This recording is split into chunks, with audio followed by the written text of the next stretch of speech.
പറയൂ തീർത്ഥ. ചോദ്യങ്ങളൊക്കെ എഴുതി വെച്ചിട്ടുണ്ട്. ഓ വെൽക്കം. ആദ്യമായിട്ട് ഭഗവത്ഗീതയുടെ ഇതിൽ വെച്ച് ചോദിക്കുകയാണ്.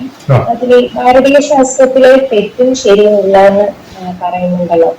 കഴിഞ്ഞ ദിവസം കണ്ടൊരു വീഡിയോയില് ടീച്ചേഴ്സ് പറഞ്ഞിട്ടുണ്ടായിരുന്നു.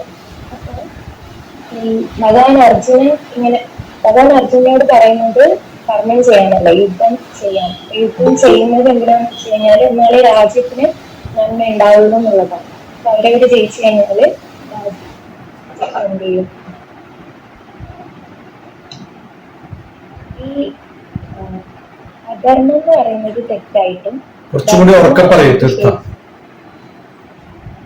അധർമ്മം എന്ന് പറയുന്നത് തെറ്റായിട്ടും ധർമ്മം എന്ന് പറയുന്നത് ശരിയായിട്ടും നമുക്ക് എടുക്കാൻ പറ്റും. ധർമ്മവും അധർമ്മവും കോണ്ടെക്സ്ച്വലാണ്. ഇപ്പൊ യുദ്ധത്തിലുള്ള ധർമ്മം യുദ്ധധർമ്മം എന്ന് പറയാം. അത് യുദ്ധം ഇല്ലാത്ത സമയത്ത് അത് ധർമ്മമല്ല. ഇപ്പോ അഡ്വക്കേറ്റിന്റെ ധർമ്മം കോടതിയിൽ പോയി കഴിഞ്ഞാൽ അദ്ദേഹത്തിന്റെ ക്ലയന്റിന് വേണ്ടി വാദിക്കുക എന്നുള്ളതാണ്. അത് പ്രൊഫഷണൽ ധർമ്മമാണ്. അത് പുറത്ത് ചെയ്യുന്ന സമയത്ത് ചിലപ്പോൾ തെറ്റായിരിക്കും. ഇപ്പൊ ധർമ്മം എന്നുള്ളതില് ഭാരതീയ ശാസ്ത്രപ്രകാരം ധർമ്മം, സ്വധർമ്മം, കുടുംബധർമ്മം, പ്രൊഫഷണൽ ധർമ്മം, സോഷ്യൽ ധർമ്മം ഒക്കെ ഡിഫറെന്റ് ആണ്.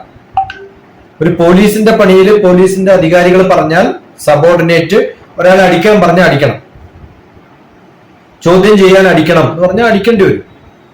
പക്ഷെ അടിക്കുന്നത് പേഴ്സണലി അയാളുടെ ധർമ്മത്തിനെതിരാവും. പക്ഷെ അയാൾ ജോലി ചെയ്യുന്ന സമയത്ത് പ്രൊഫഷണലി അയാള് ധർമ്മമാണ് ചെയ്യുന്നത്. ഒരു സർജൻ ഒരാളുടെ ശരീരത്തിൽ മുറിക്കുന്നു, അത് സർജറി ട്രീറ്റ്മെന്റിന്റെ ഭാഗമായിട്ട് ചെയ്യുന്ന മുറിക്കലാണ്. അവിടെ ആ സമയത്ത് ചെയ്യുന്ന മുറിവ് എന്ന് പറയുന്നത് കുറ്റമല്ല. അതേ സമയത്ത് അയാൾ വെറുതെ ഇരിക്കുമ്പോൾ ആരുടെയെങ്കിലും ശരീരം മുറിച്ചാലോ? അപ്പൊ എവിടെ, ആര്, എങ്ങനെ, എപ്പോ, ആരോട്, എന്തിനു വേണ്ടി ചെയ്യുന്നു എന്നനുസരിച്ചിട്ടാണ് ധർമ്മവും അധർമ്മവും.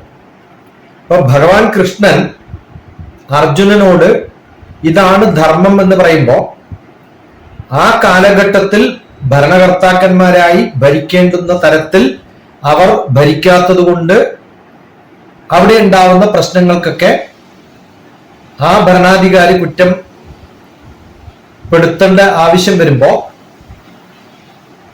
അതിനെ എതിർക്കുക എന്നുള്ളത് ഭഗവാൻ കൃഷ്ണന്റെ ഒരു കർമ്മമാണ്. അത് ഭഗവാൻ എന്നുള്ള കാര്യത്തിലുള്ള ഒരു ധർമ്മമാണ്.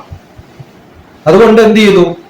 അങ്ങനെ ചെയ്യരുത് എന്ന് പറഞ്ഞിട്ടും കേൾക്കാത്തത് കൊണ്ട് അതിനുള്ള തക്കതായ ശിക്ഷ കൊടുക്കേണ്ടി വന്നു. പലതരത്തിലും ട്രൈ ചെയ്തല്ലോ. പാർട്ടീഷൻ കൊടുക്കാൻ പറഞ്ഞു, ഗുണദോഷം ചെയ്തു. അതുകൊണ്ടൊന്നും മനസ്സിലാക്കാത്തപ്പോ യുദ്ധം ചെയ്യിക്കുന്ന ഒരു മാർഗം മാത്രമേ ഉള്ളൂ. അപ്പൊ അതുകൊണ്ട് ധർമ്മം എന്നുള്ളത് ഒരു സ്പെസിഫിക് ആയിട്ട് ഒരു ബ്ലാങ്ക് ചെക്ക് പോലെ കൊടുക്കാൻ പറ്റുന്നതല്ല, കണ്ടീഷണൽ ആണ്.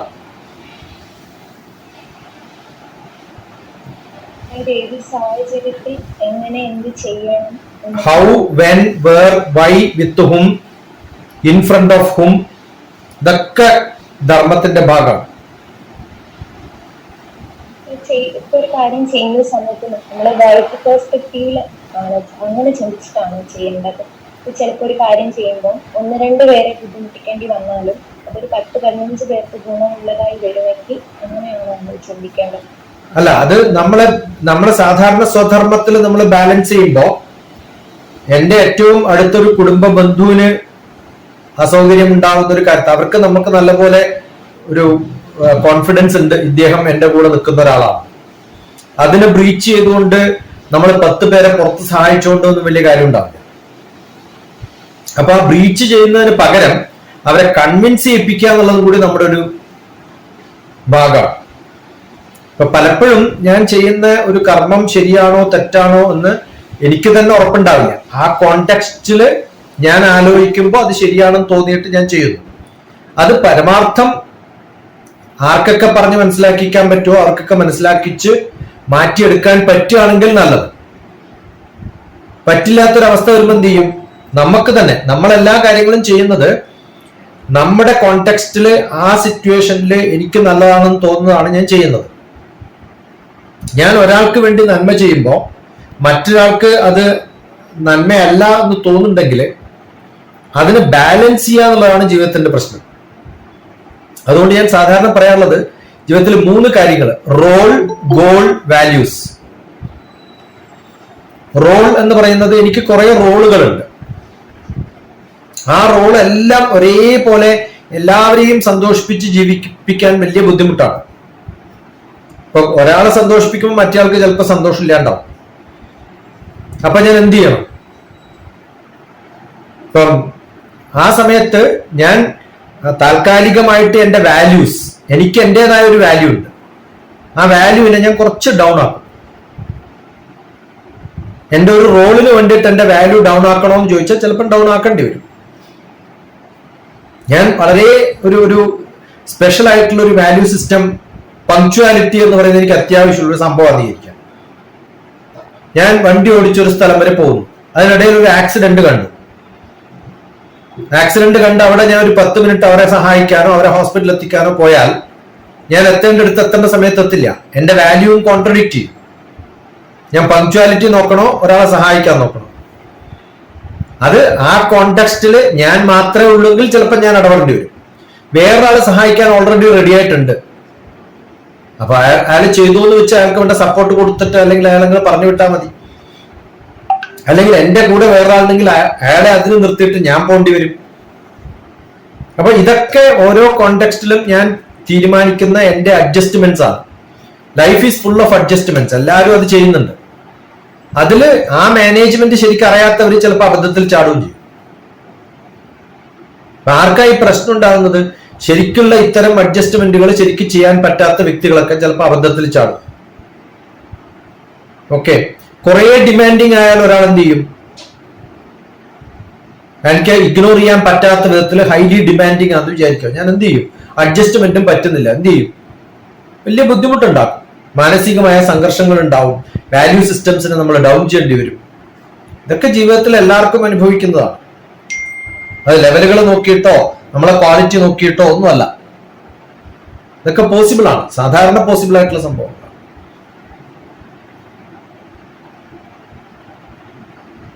അതന്നെയാണ് കൃഷ്ണനും പറ്റിയിട്ടുള്ളത്. കൃഷ്ണന് എല്ലാവരുമായിട്ട് ബന്ധമുണ്ട്. ധർമ്മപുത്രനും ദുര്യോധനും അപ്പുറത്ത് നിൽക്കുന്ന ഭീഷ്മരായാലും എല്ലാവരെയും ഒരേപോലെ ഇഷ്ടപ്പെടുന്ന വ്യക്തിയാണ്. പക്ഷെ എന്ത് ചെയ്യാം? ഭീഷ്മര് വാല്യൂ സിസ്റ്റത്തിനായിരുന്നു പ്രാധാന്യം, ബന്ധങ്ങൾക്കായിരുന്നില്ല. ബന്ധങ്ങൾക്കായിരുന്നെങ്കിൽ ചിലപ്പോൾ അർജുനന്റെ കൂടെ യുദ്ധം ചെയ്തേനെ. പക്ഷെ ഒരു വ്രതം എടുത്തിട്ടുണ്ട്, ഞാൻ എപ്പോഴും ഭരിക്കുന്നവരുടെ കൂടെയാണ്, അത് ആര് ഭരിച്ചാൽ. അപ്പൊ അന്ന് രാജാവായിരിക്കുന്നവരെ സപ്പോർട്ട് ചെയ്യുക എന്നുള്ളതാണ് ഭീഷ്മരുടെ ഏറ്റവും വലിയ വ്രതം. അതുകൊണ്ട് ഭീഷ്മർക്ക് തെറ്റിന്റെ ഭാഗത്ത് കൂടെ നിൽക്കേണ്ടി വന്നു. അതെപ്പോഴും അങ്ങനെയാണ്. ഒരു സിവിൽ സർവീസിന്റെ ആള് IAS ആണെന്ന് വിചാരിക്കുക, ഗവൺമെന്റ് ചെയ്യുന്നത് തെറ്റായാലും അതിനെ സപ്പോർട്ട് ചെയ്ത് നിൽക്കേണ്ടി വരും. സിവിൽ സർവീസിൽ ഓപ്പോസിഷന്റെ ഭാഗത്താണ് കറക്റ്റ് എന്ന് എപ്പോഴെങ്കിലും ഒരു IAS പറയാൻ പറ്റുമോ? പറ്റില്ല, അയാളുടെ പണി പോകും. അപ്പൊ IAS ഒരു ഗവൺമെന്റ് സർവന്റ് എന്ന് പറയുന്നത്, എന്നെ സംബന്ധിച്ചിടത്തോളം കോൺഗ്രസ് ഭരിക്കുമ്പോൾ കോൺഗ്രസ് ആണ് ഏറ്റവും നല്ല ഗവൺമെന്റ്, BJP ഭരിക്കുമ്പോൾ BJP ആണ് ബെസ്റ്റ്. അത്രേ പറയാൻ പറ്റുള്ളൂ, അതല്ലാതെ എനിക്ക് പറയാൻ പറ്റില്ല. ഓക്കെ, അപ്പൊ നമ്മുടെ ഓരോ കോണ്ടെക്സ്റ്റില് നമ്മൾ എന്ത് പദവി ഉണ്ടോ അതാണ് എന്റെ പ്രൊഫഷണൽ ധർമ്മം. ആ പ്രൊഫഷണൽ ധർമ്മം ഇമ്പോർട്ടന്റ് ആണെന്ന് നമ്മുടെ മഹാഭാരതത്തിൽ ഓരോ കഥകളും നോക്കുമ്പോൾ ഇതൊക്കെ തെറ്റാണ്, ഇവരിങ്ങനെ ചെയ്യരുതായിരുന്നു എന്നൊക്കെ നമുക്ക് തോന്നും. അത് നമ്മുടെ ബുദ്ധിയിൽ തോന്നുക. അതുകൊണ്ട് ഞാൻ വാർ ഫിലോസഫി എന്ന് പറയുന്ന ഒരു ഫിലോസഫി ഡേയില് നോർത്ത് ബംഗാൾ യൂണിവേഴ്സിറ്റിയിൽ കൊടുത്തിട്ടുള്ള ഒരു ലെക്ചർ ഉണ്ട്. അത് ഫിലോസഫി ഓഫ് വാർ എന്നായിരുന്നു. അവരുടെ സ്പെഷ്യൽ ലെക്ചർ ആവശ്യമായിട്ട് വന്നിരുന്നത് വാറിനെ കുറിച്ചാണ്. യുദ്ധത്തിന്റെ എങ്ങനെയാണ് യുദ്ധത്തെ നമ്മൾ കൃത്യമായിട്ട് ജസ്റ്റിഫൈ ചെയ്യുക എന്നുള്ളതായിരുന്നു ചോദ്യം. അപ്പൊ മഹാഭാരതം വെച്ചിട്ടാണ് ഞാൻ അതിനെ കുറിച്ച് പറഞ്ഞത്.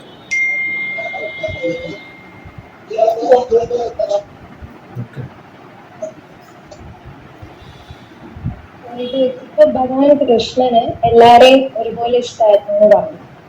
അർജുനനെയാണല്ലോ അതായത് അർജുനനെ ഉയർത്തിക്കൊണ്ടുവരുവാണല്ലോ ചെയ്യുന്നത്. അപ്പൊ അർജുനന് ഒരു ക്വാളിറ്റി ഉണ്ടല്ലോ, ദുര്യോധനെ വെച്ച് നോക്കുമ്പോൾ അർജുനൻ എന്താണ്, ധർമ്മത്തിന്റെ പാതയിലാണ്, ഒരു ക്വാളിറ്റി ഉണ്ട്. അപ്പം നമ്മളിപ്പോ ഭഗവാനിലേക്ക് എത്താന്ന് പറയുമ്പോൾ മിനിമം അർജുനന്റെ ലെവലിലേക്കെങ്കിലും ഉയരണ്ടേ. അപ്പം ആ ഒരു തലത്തിലേക്ക് എത്താൻ വേണ്ടിയിട്ട് എന്താ ചെയ്യേണ്ടത്? ഇവിടെ മഹാഭാരത യുദ്ധത്തിൽ നമ്മൾ ഫിലോസഫിക്കലി കാണുന്ന സമയത്ത് ഭഗവാൻ എന്ന് പറയുന്നത് ആത്മാവും അർജുനൻ എന്ന് പറയുന്നത് മനസ്സിന്റെ നന്മയുമാണ്. ആ തിന്മയുടെ ഭാഗമാണ് ദുര്യോധനൻ എന്ന് പറയുന്നത്. നമ്മൾ സാത്വികതയിലേക്ക് എത്തുമ്പോഴത്തേക്കും നന്മയുടെ മനസ്സ് എങ്ങനെയാണ് ആത്മാവിലേക്ക് എത്തുക എന്നുള്ളത്.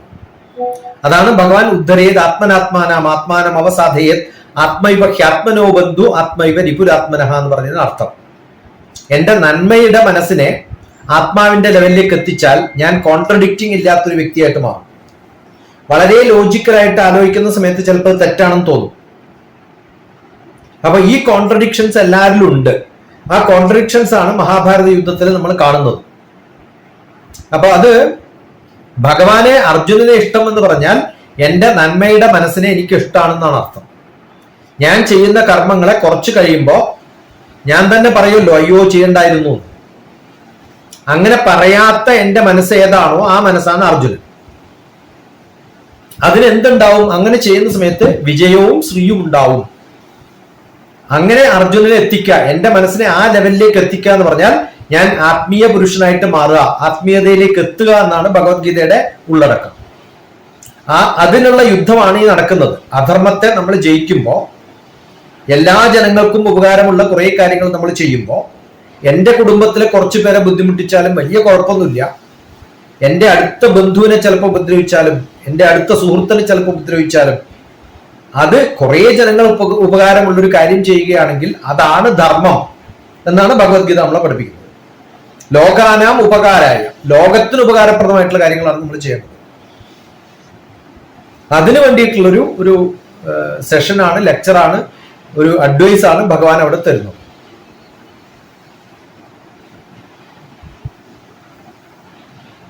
ഭഗവത്ഗീതയിൽ ഒരു ശ്ലോകം ഇല്ലേ, ഏനകേന പ്രകാരം സന്തോഷം ജനയത്രാജ്ഞ തദൈവം ഈശ്വര പൂജം. അത് ഭഗവത്ഗീതയിലല്ല, സോറി എനിക്ക് അറിയില്ലായിരുന്നു. ഭഗവത്ഗീതയിൽ അങ്ങനെ ഒരു ശ്ലോകം ഇല്ല. അതൊരു സുഭാഷിതമാണ്.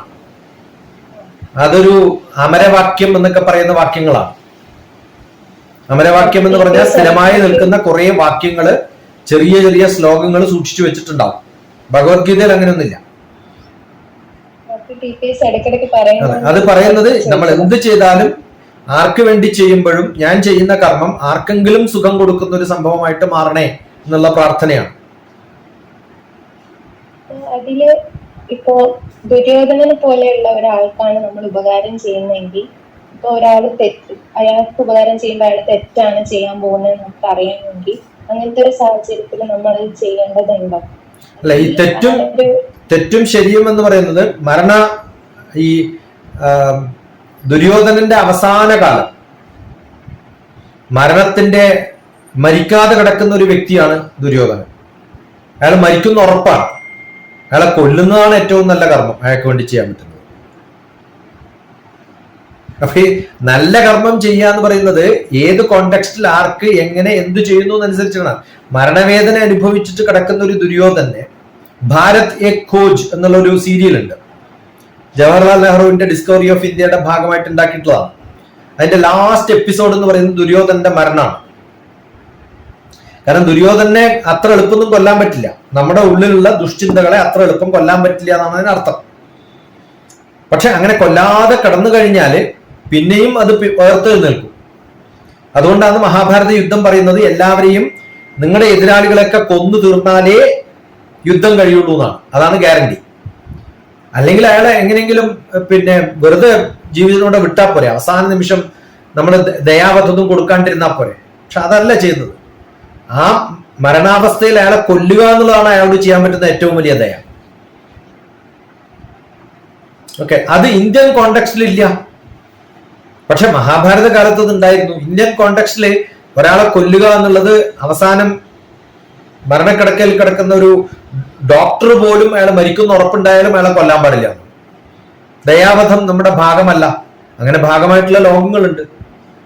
അപ്പൊ ലോ അനുസരിച്ചിട്ടാണ്, the law of the land ആണ് ഡിറ്റർമിൻ ചെയ്യുക എന്താണ് നന്മ എന്താണ് ചിത്ത എന്നൊക്കെ പറയുന്നത്.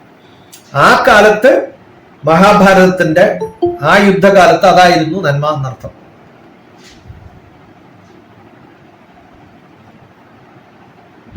പിന്നെ ഭഗവത്ഗീതയില് ഭഗവാൻ അർജുനനോട് പറയുന്നുണ്ട് ശ്രദ്ധാവാൻ ലഭതേ ജ്ഞാനം. അപ്പൊ നമുക്ക് എങ്ങനെയുള്ള ശ്രദ്ധയാണ് വേണ്ടത്? ഇപ്പോ തീർത്ഥ ചോദിക്കുന്ന ചോദ്യങ്ങള് ശ്രദ്ധയോടുകൂടി ഉണ്ടാക്കിയിട്ടുള്ള ചോദ്യങ്ങളാകുമ്പോഴാണ് ഉത്തരങ്ങൾക്ക് ശ്രദ്ധ ഉണ്ടാവുക. വേറെ ആർക്കോ വേണ്ടിയിട്ടുള്ളതാണെങ്കിലോ നമുക്ക് ശ്രദ്ധ ഉണ്ടാവില്ല. അപ്പൊ നമ്മുടെ ആഗ്രഹങ്ങളാണ് നമ്മുടെ ശ്രദ്ധ ഉണ്ടാക്കുന്നത്. നമുക്ക് എപ്പോഴാണ് ശ്രദ്ധ ഉണ്ടാവുക? അതിൽ ഇൻട്രസ്റ്റ് ഉണ്ടാവുമ്പോഴാണ്. ആ ഇൻട്രസ്റ്റ് എപ്പോഴാണ് ഉണ്ടാവുക? ഇൻട്രസ്റ്റ് ആണ് ആഗ്രഹം, അല്ലെ? നമ്മള് ഒരു സിനിമക്ക് പോകുന്ന സമയത്ത് സിനിമയെ കുറിച്ച് അറിയാതെയോ പഠിക്കാതെയോ അല്ലല്ലോ പോകുന്നത്. സിനിമയുടെ പേരറിയാം, ആരൊക്കെയാ അഭിനയിക്കുന്നതെന്ന് അറിയാം, എവിടെയാ ഷൂട്ട് ചെയ്തതെന്ന് അറിയാം, ആരാ ഡയറക്ട് ചെയ്തതെന്ന് അറിയാം, ഏതാ പാട്ടെന്നറിയാം. എല്ലാം അറിഞ്ഞിട്ടാണ് സിനിമ കാണാൻ പോകുന്നത്. അപ്പൊ ഇൻട്രസ്റ്റോടു കൂടി അതിനെക്കുറിച്ച് ഫുൾ പഠിച്ചിട്ടാണ് നമ്മൾ പോകുന്നത്. ഇപ്പൊ തീർത്ഥ എന്നോട് ചോദ്യം ചോദിക്കുമ്പോൾ ഡോക്ടർ TPS ആരാണെന്ന് അറിയാം, എന്തൊക്കെ ഉത്തരങ്ങൾ പറയാൻ പറ്റുമെന്നറിയാം. കുറേ ബാക്ക്ഗ്രൗണ്ട് വർക്ക് ചെയ്തിട്ടാണ് നമ്മൾ ഒരാളുടെ അടുത്ത് പോകുന്നുണ്ടെങ്കിൽ ഓട്ടോമാറ്റിക്കലി ശ്രദ്ധയുണ്ടാവും. ഒരു ഡോക്ടറെ അടുത്ത് പോകുന്ന സമയത്ത് നമ്മൾ അയാളെ കുറിച്ച് ഒന്നും അറിയാതെ പോവാറില്ലല്ലോ. അപ്പൊ കുറെ നമ്മൾ പഠിക്കുക എന്ന് പറഞ്ഞ അർത്ഥം നമുക്ക് അതിനകത്ത് താല്പര്യം ഉണ്ടെന്ന്. ആ താല്പര്യം ഉണ്ടാവുമ്പോ എന്തായാലും ശ്രദ്ധയുണ്ടാവും. ആ സമയത്താണ് എന്തുണ്ടാവും? ജ്ഞാനം ഉണ്ടാവും എന്ന് പറയും. അപ്പൊ ജ്ഞാനം ഉണ്ടായിട്ടാണ് ശ്രദ്ധ ഉണ്ടാവുന്നത്, ശ്രദ്ധ ഉണ്ടായിട്ടാണ് ജ്ഞാനം ഉണ്ടാവുന്നത്. ഇതൊരു ചക്രം പോലെയാണ്. ശ്രദ്ധ കൂടിക്കൊണ്ടിരിക്കുമ്പോൾ ജ്ഞാനം കൂടിക്കൊണ്ടേയിരിക്കും, ജ്ഞാനം കൂടിക്കൊണ്ടിരിക്കുമ്പോൾ ശ്രദ്ധ കൂടിക്കൊണ്ടേയിരിക്കും. അതിൽ ചിലർക്കൊരു ധാരണയുണ്ടാവും, കുറച്ചു കാലം ശ്രദ്ധയൊക്കെ ഉണ്ട്, ജ്ഞാനൊക്കെ ഉണ്ടായി, എനിക്ക് ആളെക്കാളും അറിയാവുന്നൊരു ധാരണ ഉണ്ടായി എന്ന് വിചാരിക്കുക, പിന്നെ ശ്രദ്ധ കുറയും. ആഗ്രഹങ്ങൾ ഉണ്ടാവുമ്പോഴാണ് ശ്രദ്ധ ഉണ്ടാവുക. ഈ ചില സ്റ്റുഡൻസിന്റെ ഒക്കെ കുഴപ്പതാണ്, കുറച്ച് പഠിച്ചു തീരുമ്പോൾ എനിക്കറിയാം, ഇയാളെക്കാളും എനിക്കറിയാം. ഗൂഗിളിലെല്ലാം കിട്ടുമല്ലോ, അല്ലേ? ഗൂഗിളിൽ കിട്ടാത്ത സംഭവം എന്താ ഉള്ളത്? അപ്പൊ ആ ധാരണ വരുമ്പോഴത്തേക്കും നമ്മൾ പിന്നെ ശ്രദ്ധ കുറയും, ചോദ്യങ്ങൾ ഉണ്ടാവില്ല. ആ ചോദ്യങ്ങൾ ഇല്ലാത്ത സമയത്ത് നമുക്ക് ശ്രദ്ധ കുറയും. ചോദ്യങ്ങൾ ഉണ്ടാവുമ്പോഴാണ് ശ്രദ്ധ ഉണ്ടാവുക, ശ്രദ്ധ ഉണ്ടാവുമ്പോഴാണ് ആഗ്രഹം ഉണ്ടാവുക, ആഗ്രഹം ഉണ്ടാവുമ്പോഴാണ് പഠനം ഉണ്ടാവുക. അതൊരു സൈക്ലിക് പ്രോസസ്സാണ്. അത് സ്റ്റെപ്പ് ബൈ സ്റ്റെപ്പ് ആയിട്ട് കയറിക്കൊണ്ടേയിരിക്കണം. അതുകൊണ്ടാണ് ശ്രദ്ധാവാൻ ലഭതേ ജ്ഞാനം.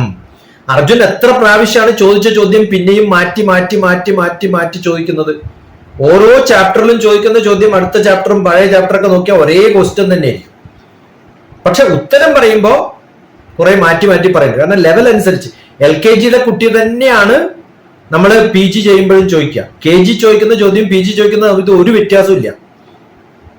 KG ചോദിക്കുമ്പോൾ ഇടിമിന്നൽ എങ്ങനെ ഉണ്ടാവുന്നത് എന്ന് പറയുമ്പോൾ അത് ഭഗവാൻ ടോർച്ചടിച്ച് തരുന്നതെന്ന് പറയും ചിലപ്പോൾ ആ സമയത്ത്. PG ചോദിക്കുമ്പോൾ അതല്ല നമ്മൾ പറയാം. ഇലക്ട്രോ മാഗ്നറ്റിക് എനർജിയും കണ്ടക്ഷനും ഇലക്ട്രിസിറ്റിയും ന്യൂട്രോൺസിന്റെ ഇലക്ട്രോൺസിന്റെ പ്രോട്ടോൺസിന്റെ ചാർജില് എന്നൊക്കെ പറഞ്ഞിട്ട് കുറെ കാര്യങ്ങൾ പറയും. അത് KG കുട്ടിക്ക് പറഞ്ഞു കൊടുക്കാൻ പറ്റും. ചോദ്യം ഒന്നു തന്നെയായിരിക്കും, ഉത്തരങ്ങൾ മാറിക്കൊണ്ടേയിരിക്കും. എപ്പോഴും അങ്ങനെ.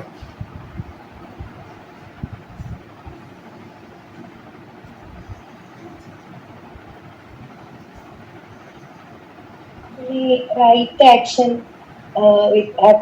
റൈറ്റ് ഡൊമൈൻ വിത്ത് റൈറ്റ് ഡൈനാമിസം ആണ് സക്സസിലേക്കും ഫുൾഫിൽമെന്റിലേക്കും നയിക്കുന്നതെന്ന് പറഞ്ഞല്ലോ. അപ്പൊ ആ റൈറ്റിനെ നമുക്ക് എങ്ങനെ ഡിഫൈൻ ചെയ്യാം? നമ്മളൊരു ഇന്റർവ്യൂവിന് പോകുന്നു. ആ ഡൊമൈൻ എന്ന് പറയുന്ന ഇന്റർവ്യൂ ബോർഡിൽ ഇരിക്കുന്ന സമയത്തുള്ള ആ സ്ഥലം, ഡൊമൈൻ എന്ന് പറഞ്ഞ സിറ്റുവേഷൻ ആണല്ലോ. റൈറ്റ് ആക്ഷൻ എന്ന് പറയുന്നത് എന്താണ്? ആ ചോദ്യങ്ങൾക്ക് കൃത്യമായിട്ട് ഉത്തരം പറയാം. അത് ആ ഡൈനാമിക്സ് എന്ന് പറയുന്നത് ഇതെല്ലാം കൂടി ചേർന്ന് അവിടെ പറഞ്ഞില്ലെങ്കിൽ പുറത്തു പോയി പറഞ്ഞിട്ട് വല്ല കാര്യമുണ്ടോ? പലർക്കും ഫെയിലിയർ എന്തുകൊണ്ടാണ്? ചോദ്യം ചോദിക്കുമ്പോൾ ഉത്തരമൊന്നും പറയാൻ പറ്റില്ല, പുറത്ത് വന്നപ്പോ പറയും അയ്യോ എനിക്കെല്ലാം അറിയായിരുന്നു കേട്ടോ.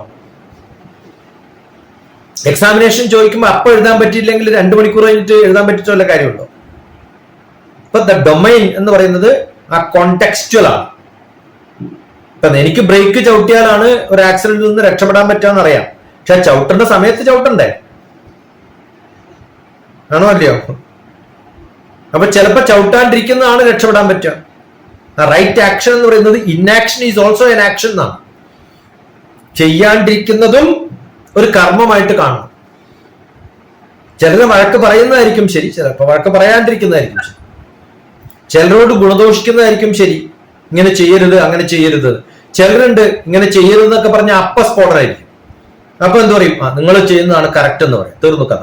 അവർക്ക് സന്തോഷമായി, തൽക്കാലം രക്ഷപ്പെടാം. കാരണം അവരോട് ശണ്ട കൂട്ടിയിട്ട് കാര്യമില്ല നമുക്ക്. അപ്പൊ പലപ്പോഴും ആ കോണ്ടെക്സ്റ്റൽ, അതാണ് ഡൊമൈൻ, അത് എല്ലായിടത്തും ഒരേപോലെ അല്ല. എല്ലാവർക്കും കൊടുക്കുന്ന മെഡിസിന്റെ ആയുർവേദത്തിൽ ഒരേ ക്വാണ്ടിറ്റി അല്ല കൊടുക്കുക. ഷെൽഫിലിരിക്കുന്ന മെഡിസിൻ അല്ല ആയുർവേദം, ഉണ്ടാക്കി കൊടുക്കുന്നതാണ്. അത് ഓരോരാൾക്കും വ്യത്യാസമാണ്. പ്രാണായാമം എന്ന് പറയുന്നത് ഓരോരാൾക്കും വ്യത്യാസമാണ്. അല്ലാതെ ഞാൻ ശ്വസിക്കുന്നത് പോലെ നിങ്ങളെ ശ്വസിപ്പിക്കാൻ എനിക്ക് പറ്റില്ല.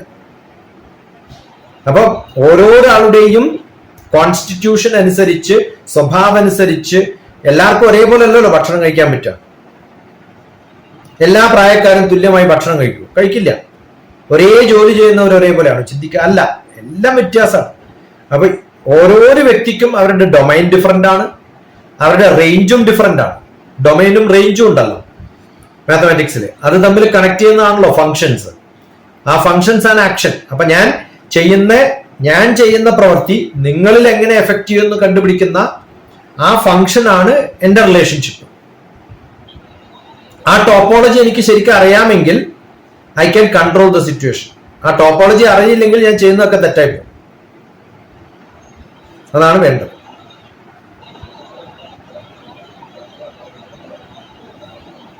മനസ്സും ബുദ്ധിയും തമ്മിലുള്ള കോൺഫ്ലിക്റ്റ് ഇല്ലേ, അതെങ്ങനെയാ പൂർണ്ണമായിട്ട് ഇല്ലാണ്ടാക്കാൻ പറ്റും? അത് ഒരിക്കലും പറ്റില്ല. കാരണം മനസ്സും ബുദ്ധിയും ഒരേപോലെ വേണം. ഹെഡും ഹാർട്ടും, 2 ഹെഡും ഹാർട്ടും, ഇത് രണ്ടും ഒരുപോലെ വർക്ക് ചെയ്യണം.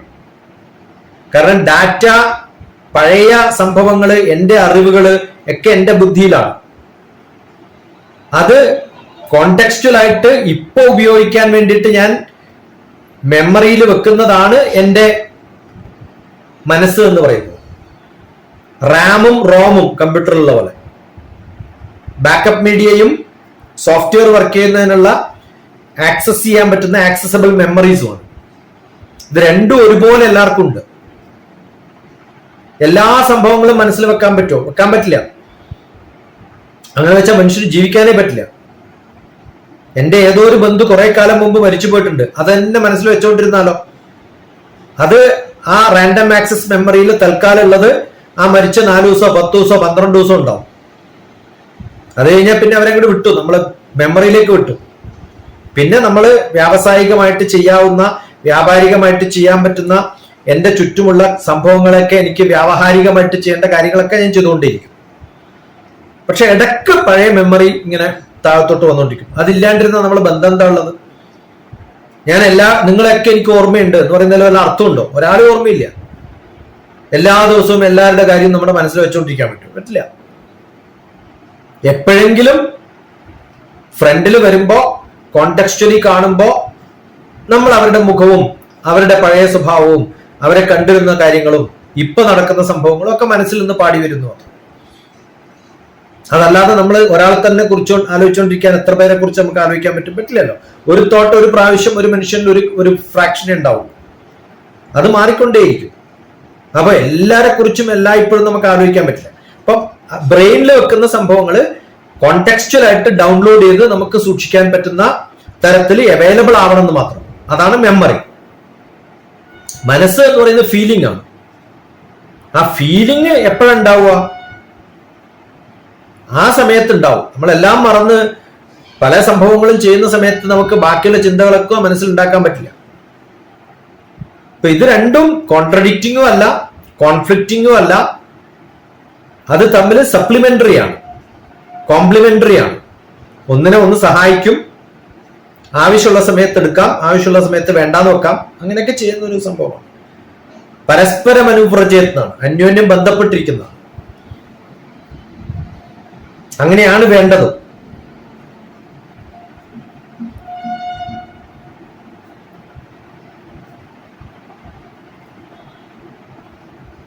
ഈ വാനപ്രസ്ഥം എന്ന് പറയുന്നത് ആ ഒരു സ്റ്റേറ്റ് എന്ന് പറയുന്നത്, അതായത് ഇന്ന പ്രായത്തിലാണ് അങ്ങനെയുണ്ടോ?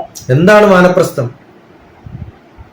അതായത് നമ്മള് പൂർണ്ണമായിട്ടും ജീവനാണ് എന്ന് അറിഞ്ഞുകൊണ്ട് അതിൽ ജീവിക്കുക എന്നുള്ളതാണ് എനിക്ക് അല്ല, മനസ്സിലായത്. ഏതൊക്കെയാണ് ലെവലുകൾ ഉള്ളത്? വാനപ്രസ്ഥത്തിന് മുമ്പും ശേഷവും ഒക്കെയുള്ള ലെവലുകൾ പറയും. ഏതൊക്കെയാണുള്ളത്? ബ്രഹ്മചര്യം, ബ്രഹ്മചര്യം, പിന്നെ ഗൃഹസ്ഥാശ്രമം, ഗാർഹസ്ഥ്യം, ഗാർഹസ്ഥ്യം, പിന്നെ വാനപ്രസ്ഥം. വാനപ്രസ്ഥം. അതെ, വാനപ്രസ്ഥം എന്ന് പറഞ്ഞാൽ എന്താണ്? അവിടെ എന്താ ചെയ്യേണ്ടത് ആ സമയത്ത്? അതിനെ കുറിച്ചും വേവലാതി ഇല്ലാതെ. വാനപ്രസ്ഥം എന്ന് വാനം എന്ന് പറഞ്ഞാൽ ആകാശമാണ്. എന്റെ ലോകം ആകാശം പോലെ വിശാലവും ബാക്കിയുള്ളവർക്കൊക്കെ തുറന്നു കൊടുക്കുകയും ചെയ്യുന്ന ഒരു കാലം. ഗൃഹസ്ഥാശ്രമം എന്ന് പറഞ്ഞാൽ ഞാനും എന്റെ കുടുംബവും മാത്രം ചിന്തിക്കുന്ന എന്റെ ചിന്തകൾ. വാനപ്രസ്ഥത്തിൽ എത്തുമ്പോഴത്തേക്ക് ഞാൻ ബാക്കിയുള്ളവരെയൊക്കെ അതിനകത്ത് ഇൻക്ലൂഡ് ചെയ്യുന്നു. എന്റെ കുട്ടി, എന്റെ അമ്മ, എന്റെ അച്ഛൻ എന്ന തോന്നലൊന്നുമില്ല. എല്ലാ അമ്മമാരും എല്ലാ അച്ഛന്മാരും എല്ലാവരും എന്റെ മക്കളാണ്, ബന്ധുക്കളാണെന്നുള്ള അവസ്ഥ. ആ തോന്നലിരിക്കുമ്പോൾ എല്ലാവരെയും എനിക്ക് ഒരേപോലെ കാണാനും സഹായിക്കാനും സാധിക്കുന്നു. കുടുംബത്തിന്റെ സമയത്ത് അങ്ങനെ ചെയ്തു കഴിഞ്ഞാൽ ചിലപ്പോൾ കോൺഫ്ലിക്റ്റ് ഉണ്ടാവും, പ്രശ്നങ്ങൾ ഉണ്ടാവും. അപ്പൊ ആദ്യം പഠനം, അത് കഴിഞ്ഞ് അതാണ് ബ്രഹ്മചര്യം. ബ്രഹ്മചര്യം എന്ന് പറഞ്ഞാൽ പഠനം തന്നെയാണ്. എനിക്കൊരു ബേസിക് ആയിട്ട് അധ്വാനിച്ച് സമ്പാദിച്ച് ജോലി ചെയ്യാൻ പറ്റുന്ന ഒരു അവസ്ഥയിലേക്ക് ഞാൻ എത്തുന്നു. അതെത്തിയതിനു ശേഷം എൻ്റെ കുടുംബം, എൻ്റെ ഡെവലപ്മെന്റ്, എനിക്കാവശ്യമുള്ള ഭവനം, എനിക്കാവശ്യമുള്ള സമ്പാദ്യം, അതിൽ നിന്ന് കുറച്ചു ഭാഗം ലോകത്തിന് വേണ്ടി കൊടുക്കാൻ പറ്റുന്ന ഒരു സമയമാണ് വാനപ്രസ്ഥം എന്ന് പറയുന്നത്.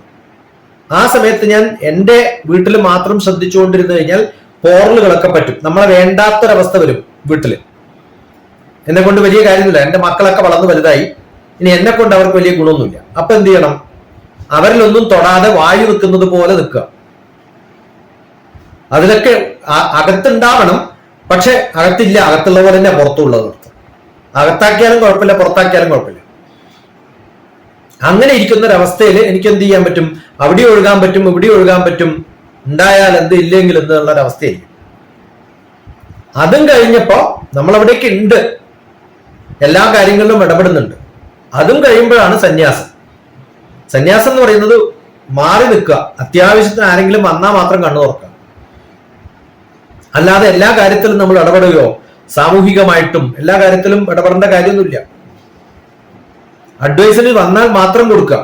സോഷ്യൽ സർവീസ് എന്ന് പറയുന്നത് ഞാൻ പുറത്തേക്ക് കുറച്ചും കൂടി ആക്ഷനബിൾ ആണ്, മൂവിയാണ്, ഞാൻ കയറി ഇടപെടുകയാണ്. അതാണ് സോഷ്യൽ സർവീസ്. അതാണ് വാനപ്രസ്ഥം എന്ന് പറയുന്ന സ്ഥലം. എല്ലാവരിലും ഞാൻ അതേ കാര്യങ്ങൾ ചെയ്യുന്നു. എന്റെ കുടുംബത്തിന് വേണ്ടി ചെയ്തത് ബാക്കി എല്ലാവർക്കും വേണ്ടി ചെയ്യാൻ തുടങ്ങും. സന്യാസം എന്ന് പറയുന്ന സമയത്ത് ഞാൻ ഒരു മൂലകരിക്കും, എൻ്റെ അടുത്ത് വന്നാൽ മാത്രം ഞാൻ ചെയ്തു.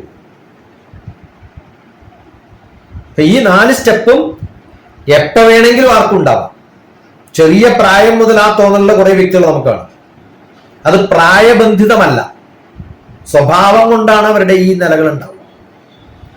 ചില ആൾക്കാർ ബ്രഹ്മചര്യം എന്ന് പറയുന്നത് 60 വയസ്സാകുമ്പോൾ പഠിക്കാൻ തുടങ്ങും. അതുവരെ കാര്യങ്ങളൊന്നും പഠിച്ചിട്ടില്ല, എന്ത് ചെയ്യും? പഠിക്കാൻ പറ്റിയിട്ടില്ല. പഠിക്കേണ്ട സമയത്ത് എന്ത് ചെയ്യും? പെട്ടെന്ന് തന്നെ എല്ലാവരും ഇപ്പം ഗാർഹസ്ഥ്യത്തിലേക്ക് കയറേണ്ടത് 25 വയസ്സിലായിരുന്നു വിചാരിക്കുക. പണ്ട് അങ്ങനെ ആയിരുന്നില്ല, പണ്ട് അതിന് മുമ്പായിരുന്നു. ഇപ്പൊ 25 വയസ്സിന് മുമ്പേ കയറി 10ാമത്തെ വയസ്സിൽ 12ാമത്തെ വയസ്സിൽ വീട്ടിലെ കാര്യങ്ങൾ നോക്കി നടക്കേണ്ട എത്രയോ ആൾക്കാരുണ്ട് ചെറിയ പ്രായത്തിൽ തന്നെ. അപ്പൊ പഠിക്കാൻ പറ്റിയില്ല, എന്ത് ചെയ്യും? പിന്നെയാണ് പഠിക്കാൻ തോന്നുന്നത്.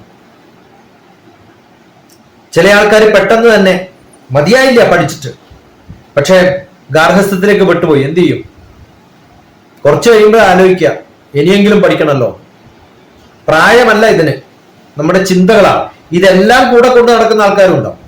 ചിലരുടെ അടുത്ത് നമ്മൾ പഠിക്കുകയും പഠിപ്പിക്കുകയൊക്കെ ചെയ്യും, ചിലരുടെ അടുത്ത് ഇടപെടും, ചിലരുടെ അടുത്ത് ഇടപെടില്ല. ചില കാര്യങ്ങളിൽ കുടുംബത്തിന്റെ കാര്യം ശ്രദ്ധിക്കും, ചില കാര്യത്തിൽ ശ്രദ്ധിക്കില്ല. ചില ആൾക്കാർ വന്ന് ചോദിച്ചാലേ പറയുള്ളൂ, ബാക്കിയുള്ളവരുടെ അടുത്തേക്ക് കൃത്യമായിട്ട് പറഞ്ഞോളൂ.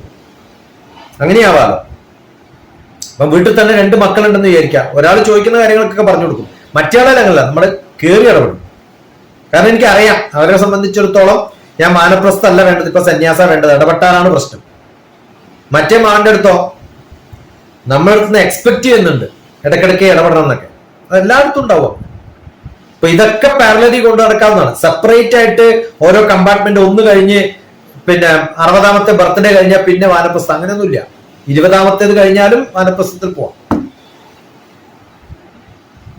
ഓരോ സ്ഥലത്താണ്. സ്വയം ആത്മനിബന്ധനം സുഖം. ഞാൻ എന്റെ ഉള്ളിലേക്ക് തന്നെ ഒതുങ്ങി നിൽക്കുകയാണ് നല്ലത്. എല്ലായ്പ്പോഴും ഞാൻ അങ്ങനെ ആവണമെന്നില്ല. ചിലരുടെ കാര്യങ്ങളിൽ അങ്ങനെയാണ്. ചിലരുടെ കാര്യങ്ങൾ ഒന്നും പറയാണ്ടിരിക്കുകയാണ് ഭേദം. ചിലരുടെ കാര്യത്തിൽ എല്ലാത്തിലും പറയാണ് ഭേദം. ഓരോരാളോടും നമ്മൾ വ്യത്യസ്തമായിട്ടാണ്. ഈ ആശ്രമങ്ങൾ എന്ന് പറയുന്നത് ഓരോരാളും ഏത് ആശ്രമത്തിലാണോ എൻ്റെ അടുത്ത് വരുന്നത് ആ ആശ്രമത്തിലാണ് അവരുമായിട്ട് നമ്മൾ ഇടപെടുന്നത്. എല്ലാരെയും പഠിപ്പിക്കാൻ പറ്റുമോ? പഠിപ്പിക്കാൻ പറ്റില്ല. ഇപ്പൊ ഞാൻ പഠിപ്പിക്കൽ നിർത്തിയോ? നിർത്തിയില്ല. അതെന്താ എന്നെ പഠിപ്പിക്കാത്തത്? നിങ്ങൾക്കത് വേണ്ടാന്ന് എനിക്ക് തോന്നി, അത്ര തന്നെ പറയാം. എന്റെ കാര്യം നിങ്ങൾ ചോദ്യമൊന്നും ചോദിച്ചില്ല, അത്രല്ലേ പറയാൻ പറ്റൂ. ഇപ്പൊ 4-ാം വയസ്സ് 7-ാം വയസ്സ് മുതലൊക്കെയാണ് പണ്ട് വേദം പഠിക്കുക. എനിക്ക് എന്റെ ഗുരുവിനെ കിട്ടിയത് 30 വയസ്സിന് 39ാമത്തെ വയസ്സിലാണ്. അപ്പൊ ഞാൻ ആ സമയത്താണ് പഠിച്ചു തുടങ്ങിയത്. അപ്പൊ ബ്രഹ്മചര്യം എപ്പോഴാണ് തുടങ്ങി വെച്ചാൽ ആ സമയത്താണ് ഞാൻ തുടങ്ങിയത്. അതിനിപ്പോ എന്താ കുഴപ്പം? നല്ല കാലത്ത് നമുക്ക് ആരും ഉണ്ടായിരുന്നില്ല പഠിപ്പിക്കാൻ. ഓരോരാൾക്കും സാഹചര്യം അനുസരിച്ചിട്ട് അത് പഠിക്കാം, അത്ര.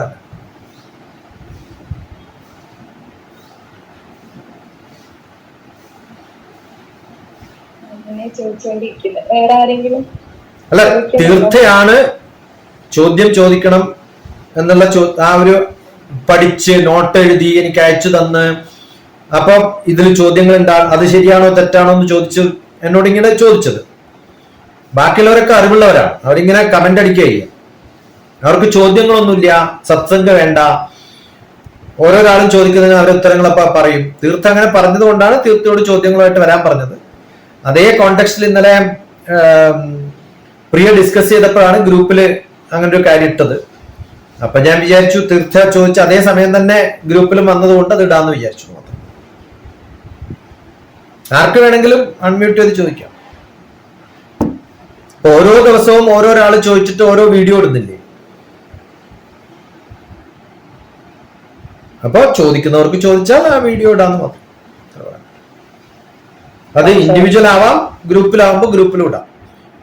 ചിലര് ചോദിക്കുമ്പോ അങ്ങനെ അല്ല തീർത്ഥയുടെ ക്വസ്റ്റ്യൻ തോന്നിയത് കൊണ്ടാണ് ഗ്രൂപ്പിൽ ഇട്ടത്.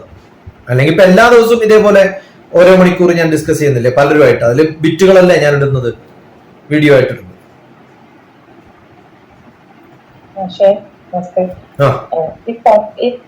അഞ്ചുമായിട്ട് നമുക്ക് എന്താ ബന്ധമുണ്ടോ? അതെല്ലാം പഞ്ചേന്ദ്രിയം, പഞ്ചഭൂതം, പഞ്ചമുഖി, പഞ്ചപാണ്ഡവം എല്ലാം ഒരു 5 ഇനിയുണ്ട് ഒരുപാട്. പക്ഷെ എനിക്ക് അതെല്ലാം അറിയില്ല. പക്ഷെ ഞാൻ എവിടെ എന്ത് നോക്കുമ്പോഴും അതിലൊരു 5 നമ്മുടെ മനുഷ്യ ശരീരവും പ്രപഞ്ചവും എന്തിനും ഒരു 5ന്റെ നല്ല പ്രാധാന്യം ഉണ്ട് എന്നൊക്കെ മനസ്സിലായി. അപ്പൊ അതിനെ കുറച്ച് കൂടുതൽ അറിയണം.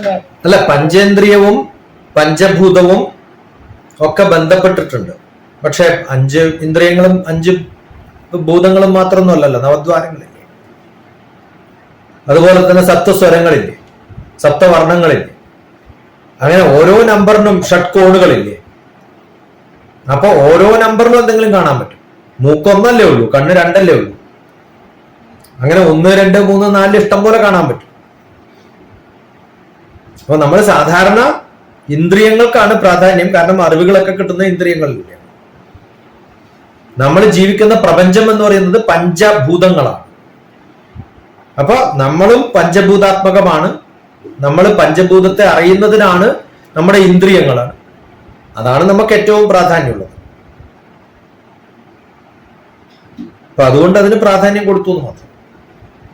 അങ്ങനെ 3 തരത്തിലുള്ള ഖര, ദ്രവ, വാതകം 3 തരത്തിലുള്ള രൂപങ്ങളേ ഉള്ളൂ. അപ്പൊ 3നും പ്രാധാന്യമില്ലേ? 4 ദിക്കുകളേ ഉള്ളൂ, 4ന് പ്രാധാന്യമില്ലേ? ഓരോന്നിനും ഉണ്ട്. നമ്പറുകൾ ഏത് പറയുമ്പോഴും അതിന് പ്രാധാന്യങ്ങളൊക്കെ ഉണ്ട്. അതൊക്കെ വലിയ കാര്യം.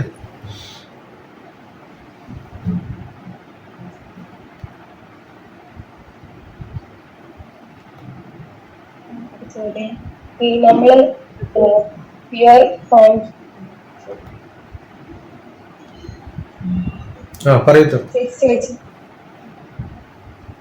ഓഡിയോ ഓൺ ചെയ്തിട്ടുണ്ട്.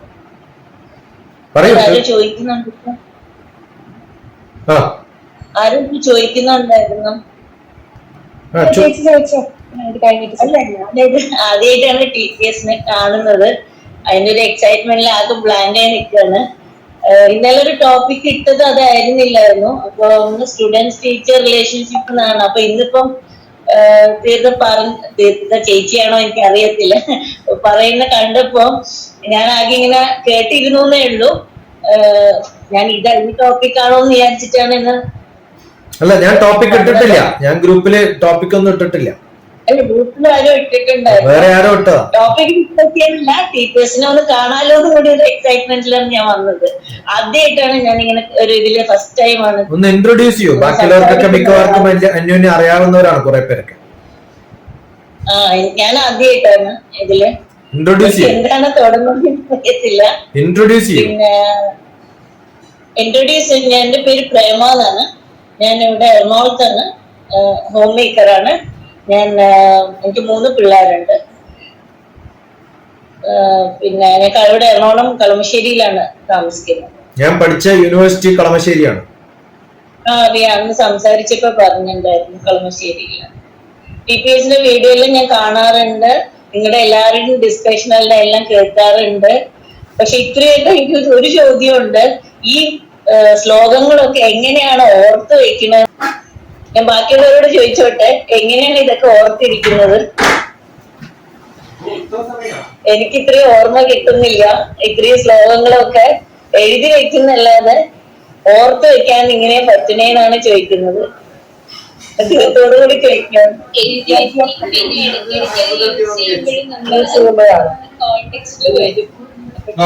എത്രയോ വർഷമായിട്ട് ഇങ്ങനെ അതൊരു മനപ്പാടായിട്ടുണ്ട്. ഒരുപാട് കേൾക്കുകയും അത് മനസ്സിലിങ്ങനെ ഇട്ട് ചെയ്യുമ്പോഴും നമുക്ക് ഓട്ടോമാറ്റിക്കായി വന്നോളും. ഇവിടെ അത് ഫസ്റ്റ് ടൈമാണ്, അതുകൊണ്ടുള്ള ഒരു കൺഫ്യൂഷനാണ്. എല്ലാവരും ഇങ്ങനെ നോക്കിയിരിക്കുകയാണ് എന്തൊക്കെയാ പറയുന്നത്. അല്ല, എന്റെ ചോദ്യം അതല്ല. ഞാനിപ്പം എന്റെ മോൻ 10th കയറുകയാണ് ഇപ്പം. അപ്പൊ ഞാൻ ഇന്ന് രാവിലെ വീഡിയോ കണ്ടു. TPS ഇട്ട ഒരു 2 ആമക്കളുള്ള ഒരു വീഡിയോ ഉണ്ടല്ലോ. അമ്മ 10th എങ്ങനെയാണ് ചോദ്യം. അപ്പൊ ഞാൻ എഴുതി വെച്ചു, പ്രിപ്പയർ ചെയ്യണം. അതൊക്കെ TPS പറഞ്ഞത് ഞാൻ എഴുതി വെച്ചിട്ടുണ്ടായിരുന്നു, പ്രിപ്പയർ ചെയ്യണം. അത് നേരത്തെ കൂട്ടി പ്രിപ്പയർ ചെയ്ത് പഠിച്ചിട്ട് വേണം പോണം എന്നൊക്കെ. അപ്പൊ ഇപ്പോഴത്തെ കുട്ടികളോട് ഇപ്പൊ ഞാൻ എന്റെ മോനോട് പറയുമ്പോ അവർക്ക് ആ സമയം മാനേജ് ചെയ്യാനാണ് ഏറ്റവും പ്രയാസമായിട്ട് ഫീൽ ചെയ്യുന്നത്. Time management. 30 points to students, 20 points to parents and teachers എന്ന് പറഞ്ഞിട്ട് എന്റെ ഒരു ബ്ലോഗ് ഉണ്ട്, ഞാൻ അതിനകത്ത് പറഞ്ഞിട്ടുണ്ട് പലപ്പോഴും. നമ്മള് റിപ്പീറ്റ് ആയിട്ട് കുറെ പ്രാവശ്യം വായിച്ച് സമയം കളയാ ചെയ്യുന്നത്. ശരിക്കും ഒരു പ്രാവശ്യം കൃത്യമായിട്ട് മനസ്സിലാക്കി വായിച്ചാൽ, മനസ്സിൽ ആക്കി വായിച്ചാൽ മനസ്സിലാവും. പക്ഷെ മനസ്സിലാക്കിയിട്ടല്ല വായിക്കുന്നത്, വെറുതെ വായിക്കണം. എല്ലാരും പഠിപ്പിച്ചു തീർക്കുക, വായിച്ചു തീർക്കുക എന്നുള്ള അവസ്ഥയിലാണ്. വായിച്ചു തീർക്കുക, പഠിപ്പിച്ചു തീർക്കുക അല്ല വേണ്ടത്, കൃത്യമായിട്ട് മനസ്സിലാക്കിയിട്ട് വായിക്കാം. അങ്ങനെ ശ്രദ്ധയോടുകൂടി വാക്കുകളുടെ അർത്ഥം മനസ്സിലാക്കി വായിക്കുമ്പോൾ കുറച്ച് മെമ്മറൈസ് ചെയ്യാനുള്ള എബിലിറ്റി ഒക്കെ എല്ലാവർക്കും ഉണ്ട്. അർത്ഥം മനസ്സിലാക്കിയാൽ മെമ്മറൈസ് ചെയ്യാനും എളുപ്പമാണ്. അതാണ് വേണ്ടത്. പിന്നെ ഇത് നമ്മൾ പഠിച്ചത് ആരെങ്കിലും ഒക്കെ ആയിട്ടൊന്ന് ഡിസ്കസ് ചെയ്യണം. എപ്പോഴും ഡിസ്കഷനാണ് വേണ്ടത്. ചോദ്യങ്ങളും ഉത്തരങ്ങളും ഡിബേറ്റുകളും ഒക്കെ അത്യാവശ്യമാണ്. അത് നടക്കുന്നില്ല.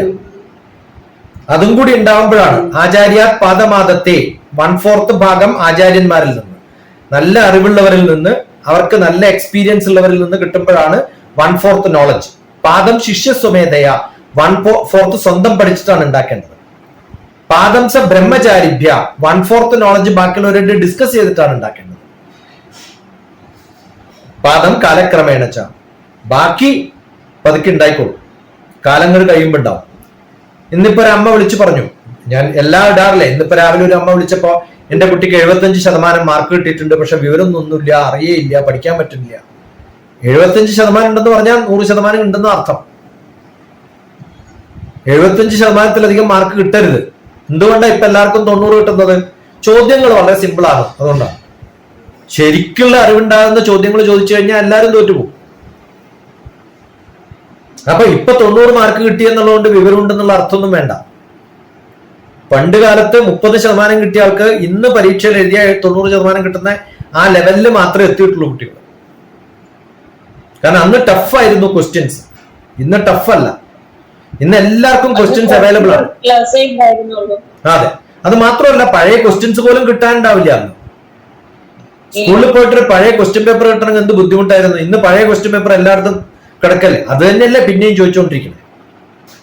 അതന്നെ ബൈഹാർട്ട് ചെയ്തിട്ടാണ് മിക്ക പിള്ളേരും. അപ്പൊ അങ്ങനെ നമ്മൾ വെറുതെ മെമ്മറൈസ് ചെയ്ത് പഴയ ചോദ്യങ്ങൾ അതുപോലെ എഴുതിയത് കൊണ്ട് കിട്ടുന്ന മാർക്കുകൾക്ക് വലിയ പ്രാധാന്യമൊന്നുമില്ല. അങ്ങനെ പഠിച്ച് പാസ്സായവരാണ് ഇപ്പൊ ടീച്ചർമാർ. അപ്പൊ ആ ക്വാളിറ്റി മാത്രമേ ക്ലാസ്സുകളിലും കാണുന്നുള്ളൂ എന്നാണ് സത്യം. അല്ല, ടീച്ചർമാർ തന്നെ പറയാണ് ബൈഹാർട്ട് ചെയ്തിട്ട് വന്നാ മതി. അതെ, അങ്ങനെയാണ്. ബൈഹാർട്ട് ചെയ്ത് അങ്ങനെ പഠിച്ച് ഛർദിച്ചാൽ മതി, അപ്പൊ മാർക്ക് കിട്ടിക്കോളും. മാർക്ക് കിട്ടാനൊക്കെ അത് മതി. പക്ഷെ മനസ്സിലാക്കേണ്ടത് ഇതേ 10th എക്സാമിന്റെ ആ logical reasoning, analytical skill, mathematical ability, vocabulary, presence of mind, ഇത് ജീവിതത്തിൽ ആകപ്പാടെ വേണ്ട സംഭവമാണ്. അത് ഉണ്ടാക്കിയെടുക്കാനുള്ള ഫൗണ്ടേഷൻ ആണ് ഇപ്പൊ നമ്മൾ 10ാം ക്ലാസ് വരെ പഠിപ്പിക്കുമ്പോൾ ചെയ്യുന്നത്. അത് താൽക്കാലികമായിട്ട് മാനേജ് ചെയ്ത് കഴിഞ്ഞാൽ പിന്നെന്ത് പറ്റും? ഭാവിയിൽ വലിയ സ്ട്രക്ചർ വരുമ്പോൾ അതൊക്കെ പൊളിഞ്ഞ് താഴെ വീഴും. അതുകൊണ്ടാണ് കോമ്പറ്റീറ്റീവ് എക്സാംസിന് ആരും പാസ്സാവാത്തത്. 10ാം ക്ലാസ്സിലെ സിലബസേ ഉള്ളൂ CSAT examination. Civil service preliminary examination എന്ന് പറയുന്നത് 10ാം ക്ലാസ് സിലബസ് ആണ്. എന്തുകൊണ്ടാണ് പാസ്സാവാത്തത്? 10ാം ക്ലാസ് ശരിക്കും പഠിക്കാത്തതുകൊണ്ടാണ്. അപ്പൊ പിന്നെ ഇപ്പൊ കുട്ടികളുടെയൊക്കെ ശ്രദ്ധ, ആഗ്രഹം എന്നൊക്കെ പറയുന്നത് സിനിമാറ്റിക്സ് പഠിക്കണം, ഡിസൈനിങ് പഠിക്കണം, എളുപ്പം ഫേമസ് ആവാൻ പറ്റുന്ന കുറെ സംഭവങ്ങൾ പഠിക്കണം എന്നുള്ളതാണ്. ബേസിക് മാത്സ് പോലും അറിയാതെ അതിനകത്ത് ചാടി എന്ത് പറ്റും? താൽക്കാലികമായിട്ട് ജോലി കിട്ടാനോ അസിസ്റ്റന്റിന്റെ പണി കിട്ടാനൊക്കെ പറ്റും. പക്ഷെ ഹയർ ഗ്രേഡിലേക്കൊക്കെ എത്തണമെങ്കിൽ ബേസിക് ആയിട്ടുള്ള അറിവുണ്ടാവണമെന്ന് അവർക്ക് അറിയണം. അതില്ല, അവിടെയാണ് പൊളിഞ്ഞു പോകുന്നത്. പിന്നെ ഒരു ക്വസ്റ്റ്യൻ ഉണ്ട്. മിക്ക സ്കൂളിൽ ഞാൻ ചെല്ലുമ്പോ ഈ സ്കൂളിൽ ചെല്ലുമ്പോ 45 കുട്ടികളുണ്ട്, നമുക്ക് ഇത്രയൊന്നും പഠിപ്പിക്കാൻ പറ്റില്ല കുട്ടികളെ എന്നാണ് ടീച്ചേഴ്സ് പറയുന്നത്. അമ്മമാര് തന്നെ പഠിപ്പിക്കണം എന്ന് പറയും. അതെന്തുകൊണ്ടാണ് ഇപ്പോഴും? പണ്ടൊന്നും അത് കേട്ടിട്ടില്ല, അമ്മമാര് പഠിപ്പിക്കണം. അല്ല, എന്റെ അഭിപ്രായത്തില് സ്കൂളിൽ പറഞ്ഞേക്കേണ്ട കാര്യമില്ല. കാരണം അങ്ങനെ പറയുന്നുണ്ടെങ്കിൽ കാശ് കൊടുത്തിട്ട് പിള്ളേരെ സ്കൂളിൽ പറഞ്ഞിട്ട് എന്താ കാര്യം? വീട്ടിൽ പഠിപ്പിച്ചാൽ പോരെ, അമ്മമാരെ പഠിപ്പിക്കണ്ടേ?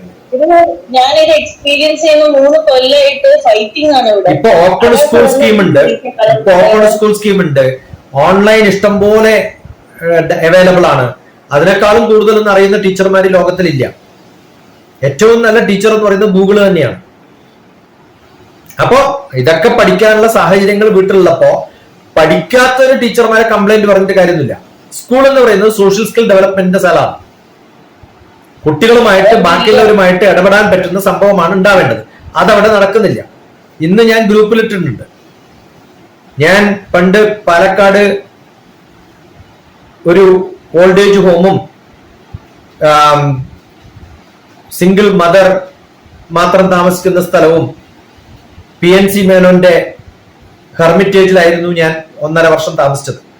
അവിടെ അന്ന് ഉണ്ടായിരുന്ന കവിത എന്ന് പറയുന്ന ഒരു കുട്ടി ഇന്ന് ഇട്ടിട്ടുണ്ട്. ഞാൻ പറഞ്ഞ സമയത്ത് ഏതോ ഒരു വീഡിയോയിൽ ഞാൻ പറഞ്ഞിട്ടുണ്ടായിരുന്നുകൊണ്ട് കവിത പറഞ്ഞിട്ടുള്ള ഒരു മെസ്സേജ് ഉണ്ട്.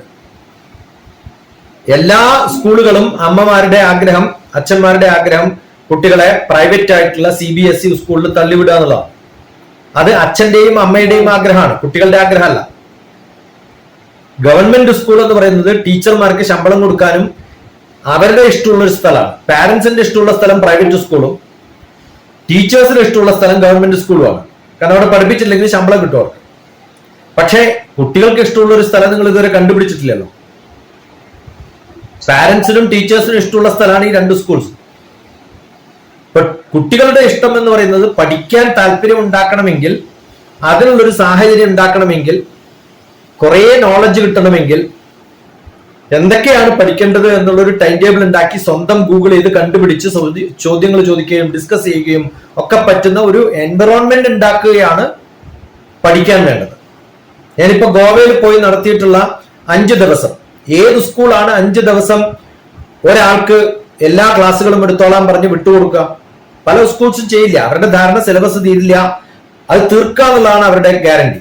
അതുകൊണ്ട് ഒരു ദിവസം പോലും ക്ലാസ് വേറൊരാൾക്ക് വേണ്ടി സസ്പെൻഡ് ചെയ്തിട്ടൊരു ഗസ്റ്റ് ലെക്ചർ കൊടുക്കുമ്പോൾ പോലും അവർ 100 പ്രാവശ്യം ആലോചിക്കും. 5 ദിവസം ഞാൻ അവിടെ പോയി ചെയ്തത് എന്താണ്? ഓരോ വിഷയങ്ങളും അവർക്ക് പഠിപ്പിക്കാവുന്നു. അവർക്ക് താല്പര്യത്തോടു കൂടി ഇരുന്ന് ശ്രദ്ധിച്ച് ഞാൻ പഠിപ്പിച്ചിട്ടേ ഇല്ല. കുട്ടികളൊക്കെ അന്യോന്യം ഇരുന്ന് പഠിച്ച് ക്വസ്റ്റ്യൻ ഉണ്ടാക്കി ആ ഒരു വിധത്തിലാണ് അതിന്റെ റിസൾട്ട് അവർക്ക് ഉണ്ടായി. അത് കഴിഞ്ഞപ്പോ അവര് എന്ത് സന്തോഷത്തോടു കൂടിയാ മെസ്സേജ് അയച്ചിരിക്കണേ. സാധാരണ 3 പേർക്ക് എല്ലാ വിഷയത്തിലും A+ കിട്ടുന്ന സ്ഥലത്ത് 10-37 പേർക്ക് കിട്ടിയെന്നാ പറയുന്നത് ഈ വർഷം.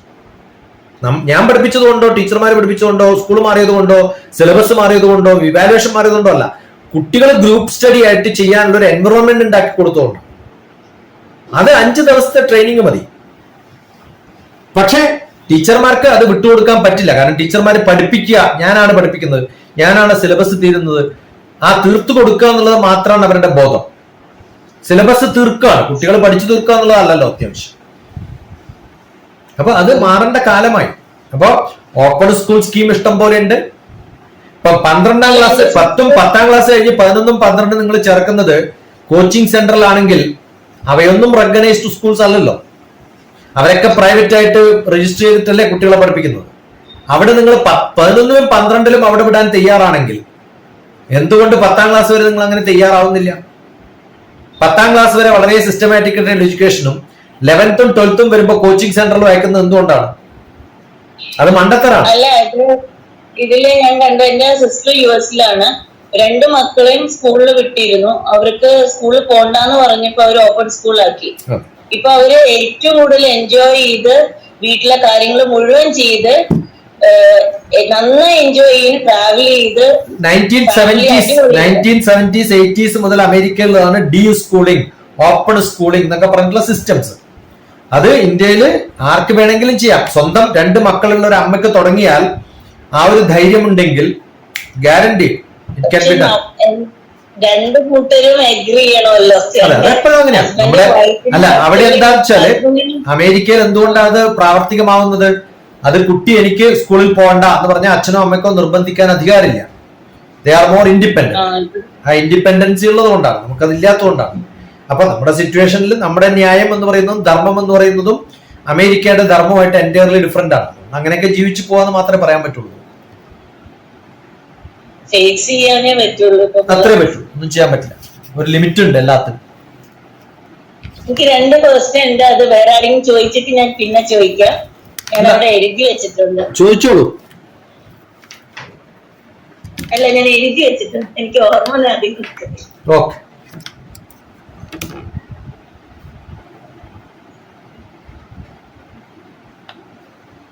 നമസ്കാരം.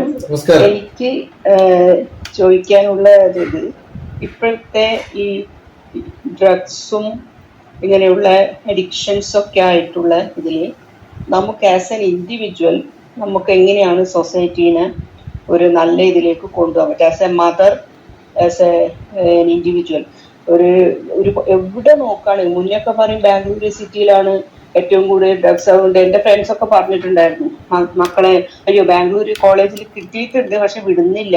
ഞാൻ പറഞ്ഞു വിട്ടോളൂ, കാരണം കുറച്ച് ലാംഗ്വേജ് സ്കില്ലൊക്കെ ഇമ്പ്രൂവ് ആവില്ലേ, അതല്ലേ നല്ലത്. അപ്പൊ അയ്യോ ഭയങ്കര പ്രശ്നം, അവിടെ ഹോസ്റ്റലിലൊക്കെ പ്രശ്നമാവും, അതാണ് ഇതാണ്. പക്ഷെ ഇപ്പൊ കേരളത്തിൽ നോക്കുകയാണെങ്കിൽ എവിടെ നോക്കുകയാണെങ്കിൽ ഈവൻ വില്ലേജസിലും കൂടെ ഡ്രഗ്സ് ആണ്, പ്രശ്നമാണ്, ആരും തിരിച്ചറിയാൻ പറ്റുന്നില്ല എന്നൊരവസ്ഥ.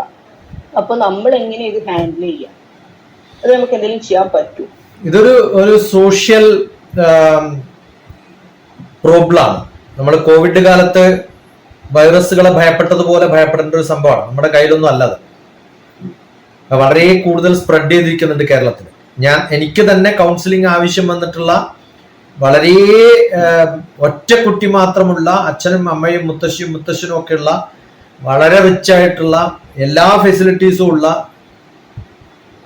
അങ്ങനെയുള്ള കുറെ ആൾക്കാർ, 1, 2, 3 ആൾക്കാർ ഇപ്പം അടുത്ത കാലത്ത് തന്നെ ഈ ഒരു കുറച്ച് മാസത്തിനുള്ളിൽ തന്നെ ഞാൻ കണ്ടിട്ടുണ്ട്.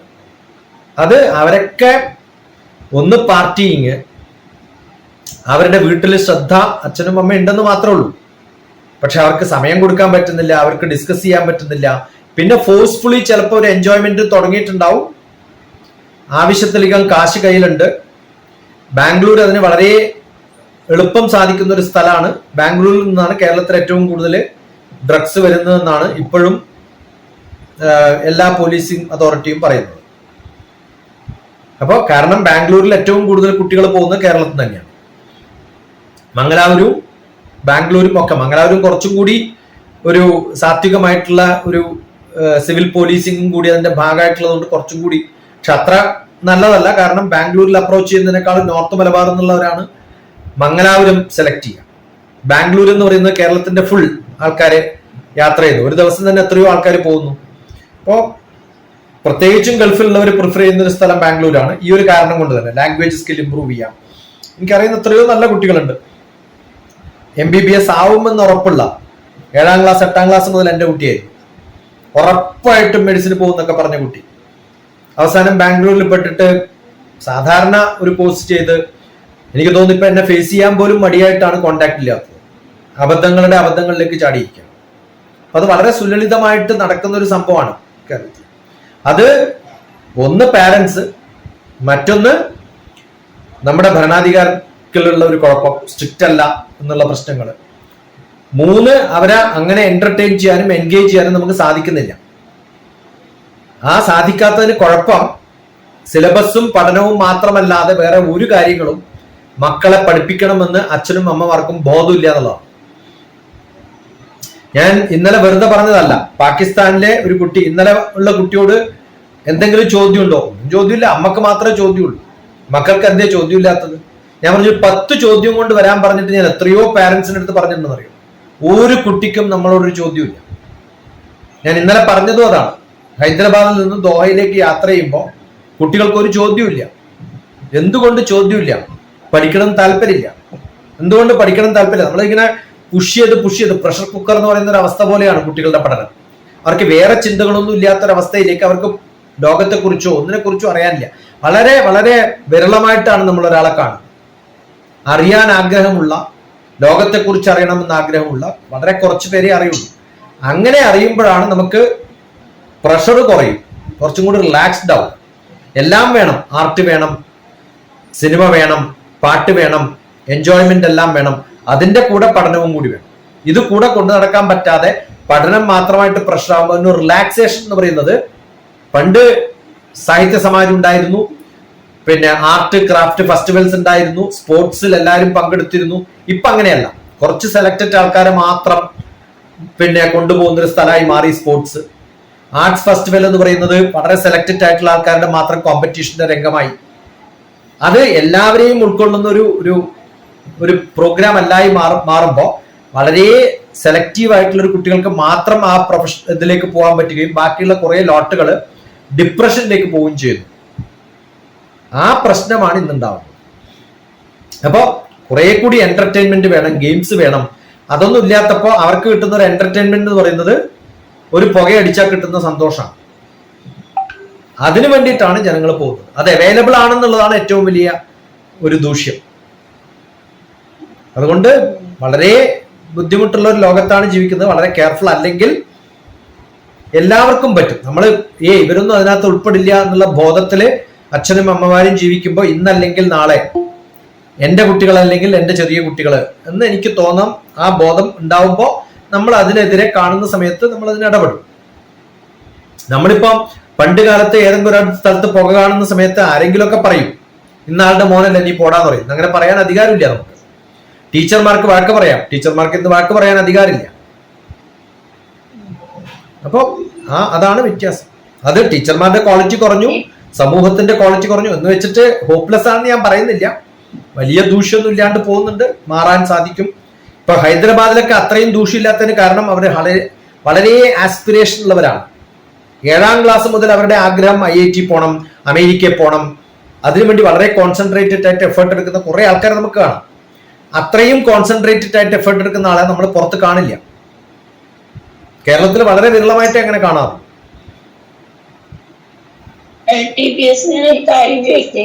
ഒരു കാര്യം കൂടി ഇത് റിലേറ്റഡ് ആയിട്ട്, അതായത് ഇപ്പോ പറഞ്ഞു പല ആക്ടിവിറ്റീസ്, ഡിസ്കഷൻസ് ഇങ്ങനെ കുട്ടികൾക്ക് വേണ്ടിയിട്ട്. പക്ഷെ ഇപ്പോഴത്തെ കുട്ടികളെ നോക്കുകയാണെങ്കിൽ നമ്മൾ എന്തെങ്കിലും ഒരു ടോപ്പിക്ക് ഒരു ആൾക്കാരുമായിട്ട് ഡിസ്കഷൻ അല്ലെങ്കിൽ ഒരു ഇന്ററാക്ഷൻ തന്നെ കുട്ടികൾക്ക് ഇഷ്ടമില്ല. കുട്ടികൾക്ക് അതിലും കൂടുതൽ ഗൂഗിളിലുള്ള ചില സമയത്ത് അത് റോങ് ഇൻഫർമേഷൻ ആയിരിക്കും. അവര് മോസ്റ്റ്ലി ഡിപ്പെൻഡ് ചെയ്യുന്നത് വേഗം റെഫർ ചെയ്ത് അത് പിന്നെ നോക്കാം, പിന്നെ പറയാം, ഓക്കെ നമുക്ക് അവർക്ക് എനിക്ക് തോന്നുന്നു ഇത് ഹാൻഡിയാണ്, അല്ലെങ്കിൽ പിന്നെ നോക്കാം, ഇപ്പോഴല്ല, ഇപ്പൊ പറയുമ്പോൾ ഇപ്പൊ കേൾക്കണല്ലോ ഈ ഡിസ്കഷൻ, ഈ മീറ്റിൽ ഇപ്പൊ ഞാൻ ഇപ്പൊ ഇരിക്കണം. അവരതിന് റെഡിയല്ല. അവർക്ക് അത് പിന്നെ നോക്കാം. അല്ലെങ്കിൽ ഞാൻ മനസ്സിലാക്കിയിടത്തോളം കുറെ കുട്ടികൾ ആ ഒരു ഇന്ററാക്ഷൻസിന് ഇൻട്രസ്റ്റ് ഇല്ല. അതെന്തുകൊണ്ടായിരിക്കും? ഈ ഗാഡ്ഗറ്റ്സിനോടുള്ള കൂടുതലുള്ള പ്രതിപത്തി കൊണ്ടായിരിക്കുമോ? അതിന്റെ ഏറ്റവും കൂടുതൽ അതിന്റെ ഉത്തരവാദിത്തം ഏറ്റെടുക്കേണ്ടത് അമ്മമാരും ടീച്ചേഴ്സുമാണ്. ജനിക്കുമ്പോ തന്നെ ഗാഡ്ജറ്റ് നോക്കിയിട്ടൊന്നും അല്ലല്ലോ കുട്ടികൾ ജനിച്ചത്. അവരെ അതിലേക്ക് തിരിച്ചുവിട്ടതും. നമ്മളൊക്കെ ജനിച്ച കാലത്ത് ടൈം പാസ് എന്ന് പറയുന്നത് ബന്ധുക്കളുടെ കൂടെ കളിക്കുകയോ എന്തെങ്കിലുമൊക്കെ വീടുമായിട്ട് ബന്ധപ്പെട്ടുള്ള സംഭവങ്ങളായിരുന്നു. പക്ഷെ അത് കഴിഞ്ഞപ്പോൾ ഉള്ള ഒരു ജനറേഷനിൽ TV ഓണാക്കി കാർട്ടൂൺ കാണിച്ചു തുടങ്ങി. കുറച്ച് കഴിയുമ്പോൾ ഫോൺ കൊടുത്തു. അമ്മക്ക് തിരക്ക് പിടിച്ച സമയമാണ്, ശ്രദ്ധിക്കാൻ സമയമില്ല എന്ന് പറയുമ്പോൾ ഉടനെ ഫോൺ കൊടുത്തിട്ട് നീ കളിച്ചോടാന്ന് പറയും. അത് ഉണ്ടാക്കി കൊടുത്തിട്ടുള്ളത് അങ്ങനെയാണ്. ടീച്ചേഴ്സ് നല്ല ഹാർഡായിട്ടുള്ള അസൈൻമെന്റ്സ് ചെറിയ കാലം മുതൽ കൊടുക്കുകയാണെങ്കിലോ അത് കണ്ടുപിടിക്കാനുള്ള അവസരങ്ങൾ തേടി അത്തരം സൈറ്റുകളിലേക്ക് മാത്രം പോകുന്ന ഒരു മക്കള് നമുക്ക് ഉണ്ടായേനെ. നമ്മൾ അവർക്ക് ആക്ഷൻസ് കൊടുക്കുകയാണ് വേണ്ടത്. അതെടുക്കരുത് ഇതെടുക്കരുത് എന്നല്ല പറയേണ്ടത്. എടുക്കാനുള്ള സാധനങ്ങൾ ഇട്ട് കൊടുക്കുകയാണ് വേണ്ടത്. നമ്മൾ സാധാരണ പറയാം ഒരു കുട്ടിയോട് എന്തെങ്കിലും സാധനം എടുക്കുമ്പോൾ അതെടുക്കരുത് അതെടുക്കരുത് എന്ന് പറയാം. ഇന്നതാണ് എടുക്കേണ്ടത് എന്ന് അവരാരും പഠിപ്പിച്ചിട്ടില്ല. അപ്പൊ നമ്മൾ അവർ കൊടുക്കുകയാണ് വേണ്ടത്, അവരുടെ അടുത്ത് എടുക്കല്ല വേണ്ടത്. ആ ഒരു സ്വഭാവം ഉണ്ടായാൽ ഓട്ടോമാറ്റിക് ആയിട്ട് അവര് അത്തരം പോസിറ്റീവായിട്ടുള്ള സംഭവങ്ങളിലേക്ക് മാറും. ഇപ്പോഴും നമ്മൾ എന്ത് ചെയ്യരുത് എന്നാണ് പറയുന്നത്. നമ്മുടെ നിയമങ്ങളൊക്കെ അങ്ങനെയാണ്, what not to be done ആണ്. അങ്ങനെയല്ല വേണ്ടത്. എന്താണ് ചെയ്യേണ്ടത് എന്ന് പറയുന്നതാണോ. വാല്യൂ സിസ്റ്റംസ് എന്ന് പറഞ്ഞ് പഠിപ്പിക്കുന്നത് എന്താണ്? ഇത് പാടില്ല അത് പാടില്ല ഇത് പാടില്ല അത് പാടില്ല എന്നാണ്. അങ്ങനെയല്ല വേണ്ടത്. ഇത് വേണം അത് വേണം എന്ന് പഠിപ്പിക്കുന്നതാണ് value system. What not to do എന്നല്ല, വാട്ട് ടു ഡു എന്നാണ് പഠിപ്പിക്കേണ്ടത്. അതുണ്ടായി കഴിഞ്ഞാൽ ഈ പ്രശ്നങ്ങളൊക്കെ മാറും. നല്ല ആസ്പിറേഷൻസ് സ്പിരിറ്റോട് കൂടി പഠിക്കാൻ താല്പര്യമുള്ള ഒരു കുട്ടിക്ക് ബാക്കിയുള്ള ഡിസ്ട്രാക്ഷൻസ് ഒന്നും ഉണ്ടാവില്ല. ആ ആസ്പിറേഷൻസ് ഉണ്ടാക്കിയെടുക്കാൻ ടീച്ചേഴ്സിനും സാധിക്കുന്നില്ല, പാരന്റ്സിനും സാധിക്കുന്നില്ല. നമ്മൾ പണ്ടേ പഠിപ്പിച്ചിട്ടുള്ള സെയിം സിലബസ് ഇപ്പോഴും പഠിപ്പിച്ചുകൊണ്ടിരിക്കുകയാണ്. ഇന്നത്തെ കുട്ടികൾക്ക് അതിന്റെ 10 ഇരട്ടി അബ്സോർബ് ചെയ്യാൻ LKG കുട്ടിക്ക് സാധ്യതയുണ്ട്. പക്ഷെ അത്രയും നമ്മൾ അവരെ ഫീഡ് ചെയ്യുന്നില്ല. എന്താ കാരണം? ടീച്ചേഴ്സിന് അത്രയും വിവരമില്ല, നമ്പർ 1. പാരന്റ്സിന് അത്രയും കൊടുക്കാനുള്ള അറിവില്ല. നമ്മൾ ഒരേ കാര്യം റിപ്പീറ്റ് ചെയ്തുകൊണ്ടിരിക്കാൻ പറയുമ്പോൾ കുട്ടികൾക്ക് ബോറടിക്കും. അങ്ങനെ റിപ്പീറ്റ് ചെയ്യിപ്പിക്കല്ല വേണ്ടത്. അവരെ ഡൈവേഴ്സിഫൈഡ് ആയിട്ട് കുറെ കാര്യങ്ങളിലേക്ക് ശ്രദ്ധ വികേന്ദ്രീകരിക്കുകയാണ് വേണ്ടത്. 360 ഡിഗ്രി പഠനം ആണ് വേണ്ടത്. നമ്മളിപ്പോഴും ഒരു 10 ഡിഗ്രിയിൽ മാത്രം ഫോക്കസ് ചെയ്ത് പഠിപ്പിക്കുകയാണ്. അതുകൊണ്ട് ആക്ടിവിറ്റി ബേസ്ഡ് ആയിട്ടുള്ള അത്തരം പഠനങ്ങൾ ചെറിയ പ്രായം മുതൽ ഉണ്ടെങ്കിൽ വളരെ സ്മൂത്ത് ആയിട്ട് ലോകം മാറും എന്നാണ് എന്റെ വിശ്വാസം. അതാണ് ഞാൻ ഈ ഗ്രാൻഡ്മാ ചൈൽഡ് കെയർ എന്നൊക്കെ പറഞ്ഞു. ഇന്നലെയും പോയി ഒരു ഇനോഗ്രേഷൻ സെന്ററിൽ, വളരെ കമേഴ്ഷ്യൽ ആയിട്ടുള്ള ഒരു ഡേ കെയർ സെന്റർ. അവർക്ക് ലോകത്തിലാകെ 1000-ലധികം സെന്റർ ഉണ്ട്. അവിടെ പോയി നോക്കുമ്പോൾ പരിതാപകരമായ we feel like laughing at them. ഇതാണ് ഡേ കെയർ സെന്റർ അല്ലെങ്കിൽ ഏർലി ചൈൽഡ് കെയർ എഡ്യൂക്കേഷൻ എന്നാണ് അവരുടെ ധാരണ. അവിടെ വെച്ചിരിക്കുന്ന സംഭവങ്ങളും കളിക്കാനുള്ള സംഭവങ്ങൾ കണ്ടാൽ പരമവിഡ്ഢിത്തങ്ങളാണ്. പക്ഷെ അതിനാണ് ഫ്രാഞ്ചൈസ് എന്നുള്ള പേരിൽ 10-20 ലക്ഷം കൊടുത്തിട്ട് ഫ്രാഞ്ചൈസ് തുടങ്ങും. അത് മുതലാക്കാൻ വേണ്ടിയിട്ട് അമ്മമാരുടെ അടുത്തുനിന്ന് വളരെ നല്ല പോലെ അച്ഛന്മാരുടെ അടുത്ത് നല്ലപോലെ കാശ് മേടിച്ചിട്ട് കുട്ടികൾ അവിടെ കൊണ്ടിടും. ആ കുട്ടികൾ ജീവിതത്തിൽ ഒന്നും ആവില്ല എന്ന് ആ സ്ഥലം കാണുമ്പോഴേ നമുക്ക് മനസ്സിലാവും. അപ്പൊ അതിന് വ്യത്യാസമായിട്ടുള്ള ചിന്തകൾ ഉണ്ടാവണം. ആ ചിന്തകൾ ഏറ്റെടുക്കാൻ ആൾക്കാരുണ്ടാവണം. ഡിസ്കഷൻ ഉണ്ടായിട്ട് കാര്യമില്ല, ആക്ഷനാണ് അത്യാവശ്യം.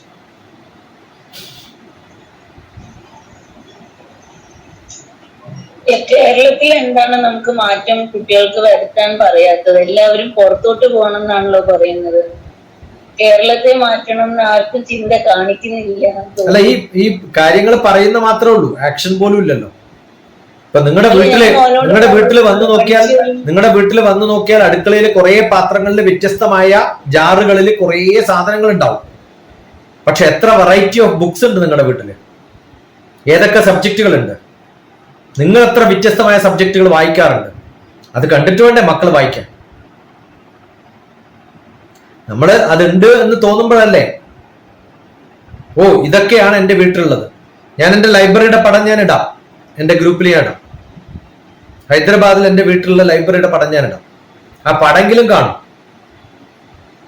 ഓക്കെ,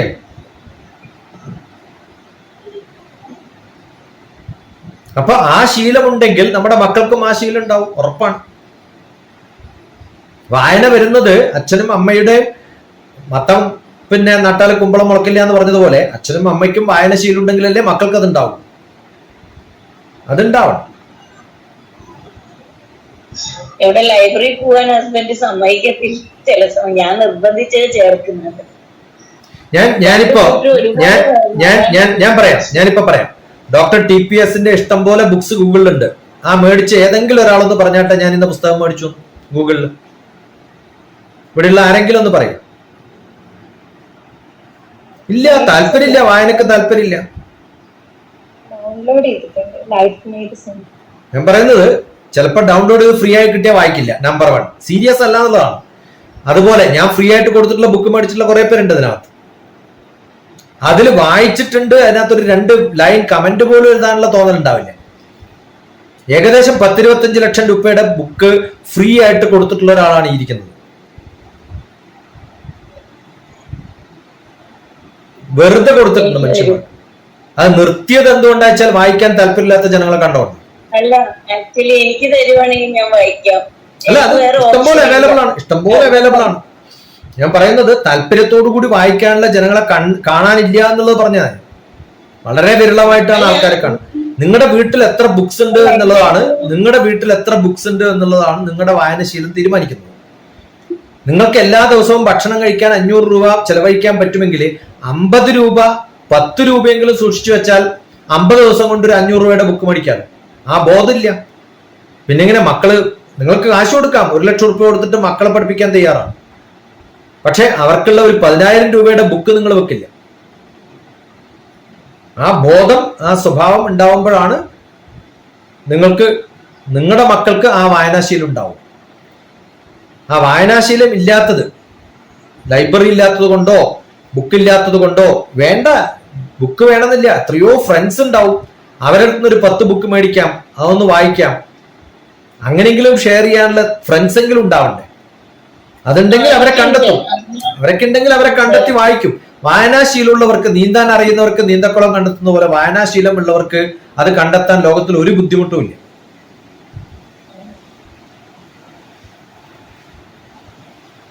വായനാശീലം പണ്ടോട്ടേ എനിക്കുള്ള ഒരു ഹാബിറ്റാണ്. അതുകൊണ്ട് തന്നെ ഏറ്റവും ശിഷ്ടിയും ഒരുപാട് വായിക്കാറുണ്ട്. എന്റെ വീട്ടിൽ ഞാൻ ഏറ്റവും കൂടുതൽ സ്പെൻഡ് ചെയ്യുന്ന ബുക്സിന് വേണ്ടി മാത്രമാണ്. ഈയിടെയായിട്ട് ഞാൻ കുറച്ച് ബുക്സ് മേടിക്കുന്നത് നിർത്തി, ഇപ്പോൾ ഡൗൺലോഡ് ചെയ്യാറുണ്ട്, അങ്ങനെ വായിക്കാറുണ്ട്. എനിക്ക് എപ്പോഴും എന്റെ കൂടെ എപ്പോഴും ട്രാവൽ ടൈമിൽ എപ്പോഴും ബുക്സ് ഉണ്ടാവാറില്ല. അത് ഞാൻ പഠിപ്പിച്ചിട്ടല്ല, ശിശിര ഒരു ഏജ് ആയപ്പോൾ അവൾ നന്നായി വായിക്കും, ഒരുപാട് ബുക്സ് വായിക്കും, സ്വയം സെലക്ട് ചെയ്ത്. അതുകൊണ്ട് എനിക്ക് ആ ഒരു ഇതില്ല. എനിക്കൊരു ക്വസ്റ്റ്യൻ എന്ന് പറയുന്നത്, നമ്മൾ ഏത് രീതിയിലാണ് പാരന്റിങ് ചെയ്യേണ്ടത്? അവരോട് കൂടുതൽ അഫെക്ഷനേറ്റ് ആവണോ, അതോ ഒരു കുറച്ച് സ്ട്രിക്റ്റ് പാരന്റിങ് അല്ല, എന്നാലും ചില സമയത്ത് കുറച്ച് ഓവറായിട്ട് അറ്റാച്ച്ഡ് ആവുമ്പോഴാണ് പ്രശ്നം തോന്നുന്നത്. ചിലപ്പോൾ കൂടുതൽ ദേഷ്യപ്പെടുകയാണെങ്കിലാണ് ട്രിഗറായിട്ട് പോകുന്നത്. അപ്പൊ ആ ഒരു ഏത് സ്ഥലത്ത് എങ്ങനെ നിർത്തണം എന്നുള്ള ചില ടൈമിൽ ഒരു കൺഫ്യൂഷൻ. അതാണ് എനിക്ക് ചോദിക്കാനുള്ള ക്വസ്റ്റ്യൻ. ഇതിന് ഉത്തരം ഓരോരാൾക്കും പ്രിസ്ക്രിപ്ഷൻസ് ഡിഫറെന്റ് ആണ്. മോഡറേറ്റ് ആവണം എന്ന് മാത്രമേ പറയാൻ പറ്റുള്ളൂ. മോഡറേഷൻ എന്ന് പറയുന്ന ഒരു സംഭവം ഉണ്ട്. എല്ലാത്തിനും സ്ട്രിക്റ്റ് ആവേണ്ടടുത്ത് സ്ട്രിക്റ്റ് ആവണം, സ്നേഹം കാണിക്കേണ്ടടുത്ത് സ്നേഹം കാണിക്കണം. പണ്ട് ഏതോ ഒരു സിനിമയിൽ മമ്മൂട്ടിയുടെ ഞാൻ പണ്ട് പറഞ്ഞിട്ടുള്ളതാണ്, എങ്ങനെയാണോ നമ്മൾ പട്ടം പറപ്പിക്കേണ്ടത് അതുപോലെയാണെന്ന്. വിടേണ്ട അടുത്ത് വിടണം, കൺട്രോൾ ചെയ്യേണ്ട അടുത്ത് കൺട്രോൾ ചെയ്യണം. വെറുതെ ചരടങ്ങട് വിട്ടുകൊടുത്തു കഴിഞ്ഞാൽ ചിലപ്പോ പിന്നെ പിടിച്ചാൽ കിട്ടാണ്ടാവും. അപ്പൊ ഏതാണോ വേണ്ടത് എന്ന് കൃത്യമായിട്ട് നമുക്ക് ഒരാളെ കുറിച്ചും ഉത്തരം പറയാൻ പറ്റില്ല. ഓരോരാളുടെയും കോണ്ടെക്സ്റ്റ് വളരെ സ്ട്രിക്റ്റ് ആയ ചിലപ്പോൾ മക്കൾ കയ്യിൽ നിന്ന് വിട്ടുപോകാനും മതി. അബദ്ധങ്ങൾ കാണിച്ചിട്ടുള്ള എത്രയോ പാരന്റ്സ് അറിയാം. അത് ഒരു ദിവസം കൊണ്ട് മാറ്റേണ്ടതല്ല. അത് ആ പാമ്പറിങ് എന്ന് പറയുന്നത് ചെയ്യേണ്ട കാലമുണ്ട്. ആ ചെയ്യേണ്ട കാലം കുട്ടികളെ അതേപോലെ പാമ്പർ ചെയ്യുന്ന ഒരു സ്വഭാവം നമ്മുടെ സൊസൈറ്റിയിലുള്ളതാണ്. കരയുന്ന കുട്ടികളെ കണ്ടിട്ടുള്ള ഏക രാജ്യം എനിക്ക് തോന്നുന്നു ഇന്ത്യ ആയിരിക്കും ഏറ്റവും, അല്ലെങ്കിൽ ഈ ഡെവലപ്പിംഗ് നേഷൻസ് മാത്രമാണ്. നമ്മൾ യൂറോപ്പിലോ അമേരിക്കയിലൊക്കെ പോയി ഒരു കുട്ടിയും കരയുന്ന കണ്ടിട്ടില്ല. കാരണം അവർ പാമ്പർ ചെയ്യാറില്ല. പാമ്പർ ചെയ്യുമ്പോഴാണ് കരയാൻ. ഏത് കുട്ടിയെയും 2 പ്രാവശ്യം എന്താ കുഞ്ഞി ചോദിക്കുമ്പോൾ കരഞ്ഞുകൊണ്ടിരിക്കും കുട്ടി. ആ ചോദിക്കാനുള്ള സമയമുള്ളത് കൊണ്ടാണ് ഈ വിഷമം. ശ്രദ്ധിക്കുന്നത് കൊണ്ടാണ് ചിലപ്പോൾ അവരെങ്ങനെയാവുന്നത്. ഇൻഡിപെൻഡന്റ് ആയിട്ടല്ല നമ്മൾ മക്കളെ വളർത്തുന്നത്. അപ്പൊ അതുകൊണ്ടുള്ള കുറെ ഇമോഷണൽ അറ്റാച്ച്മെന്റ്സ് ഉണ്ട്. ആ ഇമോഷണൽ അറ്റാച്ച്മെന്റ് നല്ലതാണ്, നമ്മളൊക്കെ ഭാഗ്യവാന്മാരാണ്. പക്ഷെ അത് ഓവർ ആവുന്നത് കൊണ്ടും ചിലയിടത്ത് ഇല്ലാത്തത് കൊണ്ടും ചിലപ്പോൾ സ്ട്രിക്റ്റ് ആവുന്നത് കൊണ്ടും ഉണ്ടാവുന്ന കുറെ വ്യത്യാസങ്ങളുണ്ട്. ഇതൊക്കെ ഓരോരാൾക്കും ഡിപ്പെൻഡന്റും ഡിഫറൻറ്റുമാണ്. അതിനൊരു ബേസിക് ആയിട്ടുള്ള ഒരു സ്കെയിൽ വെച്ചിട്ട് ഇങ്ങനെയൊക്കെയാണ് മെഷർ ചെയ്യേണ്ടത്, ഇങ്ങനെയാണ് പാരന്റ് എന്നൊക്കെ പറയാൻ ബുദ്ധിമുട്ടാണ്. അത് ചിലപ്പോൾ അച്ഛനും അമ്മയും വളരെ സ്ട്രിക്റ്റ് ആവുന്ന സമയത്ത്, ഞാൻ ബോംബെയിൽ ഒരു സ്ഥലത്ത് പോയ സമയത്ത് ഒരു അച്ഛനും അമ്മയും അവരുടെ സിസ്റ്റർ കുട്ടിയില്ലാത്തൊരു കപ്പിളാണ്. അപ്പോ ആ അമ്മയും അച്ഛനും ഈ കുട്ടിയെ നല്ലപോലെ സ്നേഹിച്ച് അവരുടെ കുട്ടിയാക്കി മാറ്റി, എല്ലാ ഫ്രീഡവും കൊടുക്കും. ഇപ്പോ അച്ഛനെയും അമ്മയും വേണ്ട, വളർത്തച്ഛനും വളർത്തമ്മയും മാത്രം മതി. അവര് എന്തൊക്കെ ദൂഷ്യവലയങ്ങളിലാണ് അവരെ കൊണ്ടുവിടുന്നുള്ള ഭയമാണ് അച്ഛനും അമ്മയ്ക്കും. ആ ഒരു കേസ് നടക്കുന്ന സമയത്താണ് ഞാൻ ബോംബെയിൽ ഒരു സ്കൂളിൽ പോയത്. ഇത് എന്റെ മുമ്പിലിരുന്നു, നാല് പാരന്റ്സ്, അച്ഛനും അമ്മയും വളർത്തച്ഛനും വളർത്തമ്മയും പ്രിൻസിപ്പളും മാനേജരും ഞാനും. നമുക്ക് സോൾവ് ചെയ്യാൻ പറ്റിയിട്ടേ ഇല്ല. ഞാൻ മണിക്കൂറുകളോളം ഇരുന്ന് ഡിസ്കസ് ചെയ്തു. ഒരു സൊല്യൂഷൻ ഇല്ല അതിന്. കാരണം കുട്ടികൾക്ക് ഇഷ്ടം വളരെ ഫ്രീഡം കൊടുക്കുന്ന അച്ഛന്റെ അമ്മയുടെ അടുത്താണ്. യഥാർത്ഥ ബയോളജിക്കൽ അച്ഛനും അമ്മയും കുറെ സ്ട്രിക്റ്റ് ആണ്. അതുകൊണ്ട് മക്കൾക്ക് അവരുടെ അടുത്ത് പോണ്ട. ഇതിൽ ഏതാ കറക്റ്റ് നമ്മൾ എങ്ങനെ അറിയാം? അപ്പോ ഇത് രണ്ടും പോസിബിൾ ആണ്. സ്ട്രിക്റ്റ് ആവുന്നതും മോശമാണ്, സ്ട്രിക്റ്റ് ആവാത്തതും മോശമാണ്. അതാണ് ഞാൻ പറഞ്ഞ മോഡറേറ്റ്. അവർക്ക് മനസ്സിലാക്കി കൊടുക്കുക എന്നുള്ളത്. ഒരു 10ാം ക്ലാസ്സിലുള്ള ഒരു കുട്ടിയായിരുന്നു. ആ 10ാം ക്ലാസ്സിൽ എത്തുമ്പോഴല്ല ഈ ഡിസ്കഷൻ വേണ്ടത്. ഇത് കഴിഞ്ഞ 5-6 വർഷങ്ങളായിട്ട് നടക്കുന്ന സംഭവമാണ്. അപ്പൊ എന്ത് ചെയ്യുമെന്ന് ചോദിച്ചാൽ അതിന് ഉത്തരമില്ല. ഡിപ്പെൻസ്. ഇനി ഇതൊന്നും പോരാ എന്ന് തോന്നുന്ന ചില സന്ദർഭങ്ങളും ഉണ്ടാവാം. അവർ വളർന്നു വരികയല്ലേ. ഇപ്പൊ വ്യത്യസ്തമായിട്ടുള്ള റിലേഷൻഷിപ്പ് വരും, വ്യത്യസ്തമായിട്ടുള്ള അറ്റാച്ച്മെന്റ് വരും. ഇതൊക്കെ നല്ലതുമാണ് മോശവുമാണ്. അതിന് ഗുണവും ഉണ്ടാവാം, ദോഷവും ഉണ്ടാവാം. ഇതിനൊക്കെ കുഴപ്പം ബന്ധനം എന്ന് പറയുന്ന ഒരു വാക്കുണ്ട് നമ്മൾ ഭഗവത്ഗീതയിൽ പലപ്പോഴും പറഞ്ഞിട്ടുണ്ട്. ആ ബന്ധനമാവുമ്പോഴാണ് കുഴപ്പം. അറ്റാച്ച്മെന്റ് കുഴപ്പമൊന്നുമില്ല. അവർക്കും നമ്മളെ മനസ്സിലാക്കണം, നമുക്ക് അവരെയും മനസ്സിലാക്കണം. നീ ഇല്ലെങ്കിൽ ഞാനില്ല, ഞാനില്ലെങ്കിൽ നീ ഇല്ല എന്നുള്ള അവസ്ഥയൊന്നുമില്ല ഈ ലോകത്ത്. എനിക്ക് നിന്റെ പ്രായമായി, ആലോചിക്കാനുള്ള സമയമായി, വേണ്ടത് ചെയ്തോളൂ എന്ന് പറയുന്ന ഒരു രൂപത്തിലേക്ക് കൊടുക്കുമ്പോഴും, ഡിപ്പെൻഡൻസി കൊടുക്കുമ്പോഴും ഇൻഡിപെൻഡൻസ് കൊടുക്കുമ്പോഴും ഈ ബന്ധനത്തിൽ കടന്നു പോവാതിരിക്കണം. കുറച്ചുകൂടി ഒരു ലിബർട്ടിയാണ്, ഫ്രീഡമാണ്, കറേജ് ആണ് മക്കൾക്ക് ഉണ്ടാക്കി കൊടുക്കേണ്ടത്. ലിബർട്ടി, ഫ്രീഡം, കറേജ്, ഇത് മൂന്നുണ്ടാവും. ആ മൂന്നുണ്ടാവുമ്പോഴാണ് അവര് സ്വയം ബോധത്തോടു കൂടി പെരുമാറും. മക്കളെ കരുതേണ്ടത് പ്രായപൂർത്തിയായിട്ടുള്ള ഒരു വ്യക്തിയായിട്ടാണ്. ഇടപെടേണ്ട സ്ഥലത്തെ ഇടപെടാവൂ, പറയേണ്ട സ്ഥലത്തെ പറയാവൂ എന്നൊക്കെ ഒരു ബോധത്തിലേക്ക് മാറ്റിക്കഴിഞ്ഞാൽ അവർ ഇൻഡിപെൻഡന്റ് ആയിട്ട് വളരാനുള്ള സാഹചര്യം ഉണ്ടാവും. പാരന്റിങ് എന്ന് പറയുന്നത് ഒരു വലിയൊരു, അല്ലെങ്കിൽ ബന്ധം എന്ന് പറയുന്നത്, റിലേഷൻഷിപ്പ് എന്ന് പറയുന്നത് വലിയൊരു ബേർഡൻ ആയിട്ട് മാറാതിരുന്നാൽ മതി. രണ്ടുപേർക്കും അങ്ങനെ അല്ലാതിരിക്കുന്ന സമയത്ത് റിലേഷൻഷിപ്പ് കുറച്ചും കൂടി മച്വേർഡ് ആവും, കുറച്ചും കൂടി അഡൽട്ട്ഹുഡിൽ എത്തിയിട്ടുള്ള ഒരു റിലേഷൻഷിപ്പ് ആയിട്ട് മാറും. അത് വളരെ ഇമോഷണൽ ആയിട്ട് ഒരു ബേർഡൻ ആയിട്ട് മാറുമ്പോഴാണ് റിലേഷൻഷിപ്പിൽ ഫ്രിക്ഷൻസ് കൂടുക, ഡിമാൻഡിങ് ആവുക. അതില്ലാണ്ടിരിക്കുകയാണ് ഭേദം എന്നാണ്. പക്ഷെ അത് അങ്ങനെ പാമ്പർ ചെയ്തിട്ടുള്ളവർ ചിലപ്പോൾ അത് കിട്ടാണ്ടിരിക്കുമ്പോൾ ഉണ്ടാവുന്ന ഇമോഷണൽ ഇംബാലൻസും ഒക്കെ ഉണ്ടാവും. അപ്പൊ അത് അറിഞ്ഞ് പതുക്കെ ട്രീറ്റ് ചെയ്യാൻ പറ്റുകയാണെങ്കിൽ നല്ലത്. ചിലപ്പോൾ സൈക്കോളജിക്കൽ ആയിട്ടുള്ള പ്രോബ്ലംസ് ആയിരിക്കും. അത് ട്രീറ്റ് ചെയ്താലും മാറില്ല. എന്താ ചെയ്യാം? അത് രോഗമായിട്ട് കാണേണ്ടി വരും. ആ രോഗികൾക്ക് കൊടുക്കുന്ന ചികിത്സ പോലെ ആവണം ചിലപ്പോൾ നമ്മൾ കൊടുക്കുന്ന ബന്ധങ്ങളും ഒക്കെ എന്ന് വിചാരിക്കണം. വായനയെ കുറിച്ച് പറഞ്ഞില്ലേ? അപ്പൊ ചെറുപ്പത്തിലൊന്നും പല സാഹചര്യം കൊണ്ട് വായനയൊന്നും ഉണ്ടായിരുന്നില്ല. പക്ഷെ ഇപ്പം ജ്ഞാനത്തിലെത്തിയതിന് ശേഷം പുസ്തകം എന്തായാലും വായിച്ചുകൊണ്ടിരിക്കും. പിന്നെ വെച്ചാൽ ഞാൻ എന്റെ യാത്രക്കിനിടെ ഉണ്ടായാലും ഞാൻ കൊണ്ടുപോയ 2 ബുക്ക് എന്റെ ബാഗിൽ വെച്ചത് ഭഗവത്ഗീത സിമ്പിളുമാണ്. പക്ഷെ അത് കൊണ്ടുപോയിട്ട് എനിക്ക് വായിക്കാൻ പറ്റുമെന്നില്ല. പക്ഷെ ഞാനത് എന്റെ ധൈര്യത്തിനാണ് എപ്പോഴും കൂടെ കൊണ്ടു നടക്കുന്നത്.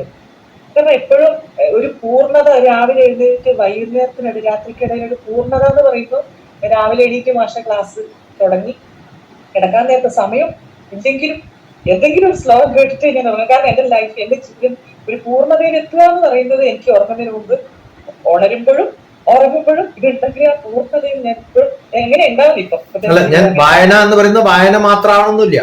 നമ്മൾക്ക് എന്തെങ്കിലും നോളജ് തരുന്ന എന്തെങ്കിലും ഒന്ന് ഷെയർ ചെയ്ത് കിട്ടിയാൽ മതി. അത് ഡോക്യുമെന്ററി ആവാം, ന്യൂസ് ആവാം. ഞാൻ ഇന്നലെ ന്യൂസ് കേട്ടു, ഞാൻ ബലൂചിസ്ഥാനെ കുറിച്ച് പഠിക്കുകയായിരുന്നു. കുറെ ഡോക്യുമെന്ററീസും കുറെ വ്യത്യസ്തമായിട്ടുള്ള യൂട്യൂബുകളാണ്. എനിക്കറിയാത്ത സംഭവം ആയതുകൊണ്ടല്ല. പക്ഷെ നമ്മൾ റിഫ്രഷ് ആയിട്ട് മനസ്സിലേക്ക് വരും അത്തരം സംഭവങ്ങൾ വരും. അപ്പൊ ഈ ചിന്തകൾ നമ്മൾ ഉണ്ടാക്കണം. യുദ്ധം വരുന്ന സമയത്ത് പാകിസ്ഥാനെ കുറിച്ച് മാത്രമല്ല, ഇപ്പൊ ഞാൻ യുദ്ധം ഒരാഴ്ചയും കൂടി നീളുകയാണെങ്കിൽ പാകിസ്ഥാൻ 3 സ്പ്ലിറ്റ് ആവും എന്ന് പറഞ്ഞിട്ടുള്ള കംപ്ലീറ്റ് പ്രിപ്പറേഷൻ വെച്ചൊരു വീഡിയോ ഉണ്ടാക്കണം എന്ന് വെച്ചാൽ അപ്പോഴാണ് യുദ്ധം നിന്ന് സമാധാനമായി. അപ്പൊ അതിനെ കുറിച്ചുള്ള ഡിസ്കഷൻ നമ്മൾ വേണ്ടാന്ന് വെച്ചു. പക്ഷെ എന്നാലും കുറച്ചും കൂടി അതിനെക്കുറിച്ച് അറിയണം എന്നുള്ളൊരു ആഗ്രഹം, ആ ആഗ്രഹങ്ങൾ ഉണ്ടാവുമ്പോൾ നമ്മൾ സെർച്ച് ചെയ്ത് കണ്ടുപിടിച്ച് കാണുന്ന വീഡിയോസ് ആയാലും ഡോക്യുമെന്ററീസ് ആയാലും ടോക്കുകളായാലും ഡിസ്കഷൻസ് ആയാലും വായനയായാലും ഗൂഗിൾ ആയാലും ഒക്കെ അറിവാണ്. വായന പുസ്തകം മാത്രമായിട്ട് ചുരുക്കേണ്ട കാര്യമില്ല. ഒരു കാലം പുസ്തകമായിരുന്നു, ഇപ്പൊ അതല്ലാതെ മാത്രം. പിന്നെ യാത്രയിൽ പോകുമ്പോഴൊക്കെ ഉള്ളത് സത്സംഗവും മാഷും കൂടെ ഉണ്ട് എന്ന് പറയുന്നത് വെച്ചാല്, ഞാൻ എവിടെ പോകുമ്പോഴും മാഷ് പറഞ്ഞ എന്തെങ്കിലുമൊക്കെ എന്റെ വഴിയിൽ മേജർ ഒരു വീഡിയോ ഉണ്ടായിരുന്നു, മേജർ ശ്രീകൃഷ്ണ ക്ഷേത്ര കോട്ടയത്ത് എവിടെ. അപ്പൊ ഞാൻ ആ മാഷ് ഓർത്തു, എന്തോ ഒരു മേജർ സ്റ്റാർട്ട് ചെയ്തിട്ട് ആ അമ്പലത്തിന് പേര്, അന്നേരം മാഷ് ഒരു വീട്. അപ്പൊ ഞാൻ അന്നേരം മനസ്സിലാച്ചു, അന്ന് ഞാൻ പേര് എഴുതാത്തത് കൊണ്ടാണ് ഞാൻ അത് വിട്ടുപോയത്, അത് എവിടെയാണെന്ന് എനിക്ക് പിന്നെ കണ്ടുപിടിക്കാൻ പറ്റില്ല. അതേപോലെ പുതിയ കുമുത്, മരങ്ങള്, പൂക്കള്, ഇതൊക്കെ ഞാൻ കൂടുതൽ ഒബ്സർവ് ചെയ്യാൻ തുടങ്ങിയത് എന്റെ മുന്നിൽ ഞാൻ ഇത്രയും നാൾ ഇതൊക്കെ കണ്ടതാണ്. പക്ഷെ ഞാൻ ഒരിക്കലും ഒന്നിനെയും കണ്ടിട്ടങ്ങ് വിടുന്നതല്ലാതെ അത് കണ്ടിട്ട് അതെന്താന്ന് ഒബ്സർവ് ചെയ്യാൻ പഠിച്ചത് ഞാൻ ഇപ്പൊ ബ്രഹ്മചര്യ സ്റ്റാർട്ട് ചെയ്തെന്ന് പറയാം. അപ്പൊ അത് ഇപ്പോഴാണ് കുമ്പത്, പൂക്കള്, മരങ്ങള് എല്ലാം ഞാൻ സെർച്ച് ചെയ്ത് സ്കാൻ ചെയ്തിട്ട് ഇതെന്താണെന്ന് കവിത പറഞ്ഞു കഴിഞ്ഞു. കാണുന്നതല്ല ശ്രദ്ധ, ശ്രദ്ധാവാൻ ലഭതേ ജ്ഞാനം എന്ന് പറയുന്ന സമയത്ത് കാണുന്നതിന് ജ്ഞാനം ഉണ്ടാവും എന്ന് പറഞ്ഞിട്ടില്ലല്ലോ. ശ്രദ്ധിക്കുമ്പോഴാണ് ജ്ഞാനം ഉണ്ടാവും. ഇത് പറഞ്ഞ ആഡ് ചെയ്യാൻ തോന്നുന്നത്, ഞാൻ ഇതേപോലെ ചെറുപ്പത്തിലൊക്കെ വായിക്കുമായിരുന്നു. അതായത് ഒരു പുസ്തകമൊക്കെ കൈ കിട്ടി കഴിഞ്ഞാൽ എനിക്കത് കംപ്ലീറ്റ് ചെയ്യാം, അങ്ങനെ ഇരുന്ന് വായിക്കുമായിരുന്നു. പിന്നെ കുറച്ചു കാലം കഴിഞ്ഞപ്പോൾ അത് അങ്ങോട്ട് പോയി, അത് അങ്ങനെ പോയി. പിന്നെ ഈ 2024 ഡിസംബർ 14 ഡോക്ടർ TPS ആയിട്ട് ഗൂഗിൾ മീറ്റിൽ സംസാരിക്കാൻ എനിക്ക് അവസരം കിട്ടിയത്. അതിനുശേഷം ഭയങ്കര ചേഞ്ചാണ്. ആ ചേഞ്ച് എന്ന് പറഞ്ഞാൽ എൻ്റെ ഭക്ഷണശീലത്തിൽ മാറ്റം വന്നു. പിന്നെ മാനസികപരമായിട്ട് നമ്മൾ നേരിടുന്ന കുറെ കാര്യങ്ങളുണ്ട്, അതൊക്കെ ഒരുപാട് മാറി. പിന്നെ വായന തുടങ്ങി. വായന എന്ന് പറഞ്ഞാൽ ഞാൻ പറഞ്ഞുകൊണ്ട് കാണിക്കുന്നത് ചിന്മയാനന്ദ സ്വാമികളുടെ വിവേകാനന്ദ സ്വാമികളുടെ പ്രായോഗിക വേദാന്ത ചിന്മയാനന്ദ സ്വാമികൾ വിളിച്ചിരിക്കുന്നതാണ്. അപ്പൊ ഈ പുസ്തകം ഫുള്ള് വായിച്ചു. പിന്നെ അതേപോലെ തന്നെ ഗുരുവും ശിഷ്യനും നിത്യചൈതന്യ എത്തിയുടെ ഇതൊക്കെ വായിച്ചുകൊണ്ടിരിക്കുന്ന പുസ്തകം. അപ്പൊ ഞാൻ എന്താണെന്ന് വെച്ച് കഴിഞ്ഞാൽ ഭയങ്കര ചേഞ്ചാണ്. ഇതൊക്കെ ഈ പുസ്തകങ്ങളൊക്കെ എൻ്റെ വീട്ടിലുണ്ടായിരുന്നത് അച്ഛൻ്റെ പുസ്തകങ്ങൾ. അപ്പൊ അതൊക്കെ അച്ഛൻ വളരെ ഭദ്രമായിട്ട് വെച്ച്, പിന്നെ അച്ഛൻ ഗൾഫിലാണല്ലോ. അപ്പൊ പിന്നെ അച്ഛനെ നോക്കുകയൊന്നും ചെയ്തിട്ടില്ല, എൻ്റെ കയ്യിൽ തന്നിട്ട് പോയത്. അപ്പം കൊണ്ട് വെച്ചിട്ടുണ്ട് നല്ലോണം, പക്ഷെ തൊട്ടിട്ടില്ല, വായിച്ചിട്ടില്ല. അതിന് ശങ്കരാചാര്യർക്ക് ഒരു ഫോട്ടോ കിട്ടിയത്, അത് ഏതോ പുസ്തകത്തിനകത്ത് എടുത്ത് വെച്ചിട്ടുണ്ടെന്നല്ലാതെ വായിച്ചിട്ടില്ല. പക്ഷെ ഇപ്പോഴാണ് ഇതൊക്കെ എടുത്ത് വായിക്കുന്നത്.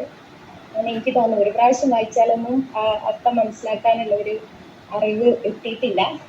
അതൊരു പ്രാവശ്യം വായിച്ചപ്പോൾ എനിക്ക് ഇനിയും വായിക്കണമെന്നുണ്ട്, എന്നാലേ കൂടുതൽ മനസ്സിലാവുന്നത്. പക്ഷെ ഒരുപാട് മാറ്റമുണ്ട്, അത് നമുക്കെന്നെ അറിയാൻ പറ്റുന്നുണ്ട്, അത്രയും ചേഞ്ച് ഉണ്ടെന്നുള്ളത്. പിന്നെ അത് ഹാൻഡ് റൈറ്റിങ്ങിൽ വരെ മാറ്റം വന്നു. അതായത് കുഞ്ഞിലൊക്കെ എഴുതുമ്പോൾ നല്ല വൃത്തി, അതായത് ഒരു നല്ല വടിവത്ത അക്ഷരം, അത്രയും വൃത്തി ഉണ്ടായിരുന്നു ഹാൻഡ് റൈറ്റിംഗ്. പിന്നീട് അത് മാറി, അത് എന്തോ പോലെയൊക്കെ ഒരു ശ്രദ്ധയില്ലാണ്ടൊക്കെ എഴുതൂല, കിട്ടാൻ വേണ്ടി മാത്രം പഠിക്കുക, അങ്ങനത്തെ ഒക്കെ ഒരു ഇതാണ്. പക്ഷെ ഇപ്പൊ എഴുതുന്ന സമയത്താണെങ്കിൽ നമ്മൾ ഈ പുസ്തകം നോക്കുന്ന സമയത്ത് നമുക്ക് പറയാം, ഒരു എന്തായാലും പറയാ ഒരു വൃത്തി വന്നിട്ടുണ്ട്. അപ്പൊ അത്ര ചേഞ്ച് ഉണ്ട്. അതങ്ങനെ ഉണ്ടാവും ഞാൻ പ്രാർത്ഥിക്കണം. നമ്മുടെ എല്ലാ ജീവിതത്തിൽ അങ്ങനെ വലിയ മാറ്റമുണ്ട്. എതിയൊക്കെ വായിക്കാൻ പറ്റുക എന്നുള്ളത് തീർച്ചയായിട്ടും ഈ പ്രായത്തിലൊക്കെ വലിയ കഴിവാണ്. ഞാനൊക്കെ എതിയൊക്കെ പരിചയപ്പെടുന്നതും എതിയുടെ ശിഷ്യനായ ഷൗക്കത്തുമായിട്ട് ഉള്ള കാലം എന്നൊക്കെ പറയുന്നത് 2005-2007 എൻ്റെ കൂടെ വന്ന് താമസിക്കുകയും രാത്രി കാലങ്ങളിൽ എതിയെ കുറിച്ച് ഡിസ്കസ് ചെയ്യുകയും ഒക്കെ ചെയ്ത് ഷൗക്കത്തിനെയൊക്കെ കാണാൻ പറ്റിയ 2007 പിന്നെ 17 വർഷം മുമ്പാണ്. അതിനു മുമ്പ് എതിയെ കുറച്ച് വായിച്ചിട്ടുണ്ടേ ഉള്ളൂ. പക്ഷെ എതിയൊക്കെ വായിക്കുക എന്ന് പറയുന്നത് വളരെ സൈക്കോളജിക്കലായിട്ടും ശ്രീനാരായണ ഗുരുവിന്റെ ആ ഒരു പാരമ്പര്യത്തിൽ എതിയുടെയൊക്കെ അറിവ് എന്ന് പറയുന്നത്, അത് നമ്മളിതൊക്കെ ഒരു പുസ്തകം വായിക്കാൻ പറ്റുക എന്ന് പറയുന്നത് വലിയ കഴിവാണ്. യാത്ര എന്ന് പറയുന്ന പുസ്തകവും എതിചരിതം എഴുതിയിട്ടുള്ള ഷൗക്കത്തും ഞാനൊക്കെ കൂടെ യാത്ര ചെയ്യും കിടന്നുറങ്ങുകയൊക്കെ ചെയ്തിട്ടുണ്ട് കൂടെ. അപ്പൊ അതൊക്കെ വായിക്കാൻ സാധിക്കണം. ആ അറിവുകളൊക്കെ കിട്ടുമ്പോഴാണ് നമ്മള് ഇങ്ങനെ ഒരു ലോകം നമ്മുടെ മുമ്പിൽ ഉണ്ടായിട്ട് നമ്മളത് കണ്ടില്ലല്ലോ എന്ന് തോന്നുന്നു. അതാണ് വായനയുടെ പ്രത്യേകത. അതുണ്ടാവണം, വായിക്കണം, നന്നായിട്ട് വായിക്കണം. അല്ല, അതുകൊണ്ടാണ് തീർത്ത ചോദ്യങ്ങളൊക്കെ ആയിട്ട് വരുന്നത്, അല്ലെങ്കിൽ പിന്നെ വരില്ലല്ലോ. ടീച്ചേഴ്സ് അത് പറഞ്ഞപ്പോൾ ചെറിയൊരു കാര്യം ഷെയർ ചെയ്യണമെന്ന് തോന്നി. 96 മുതൽ 99 വരെയുള്ള ആ ഒരു സമയത്ത്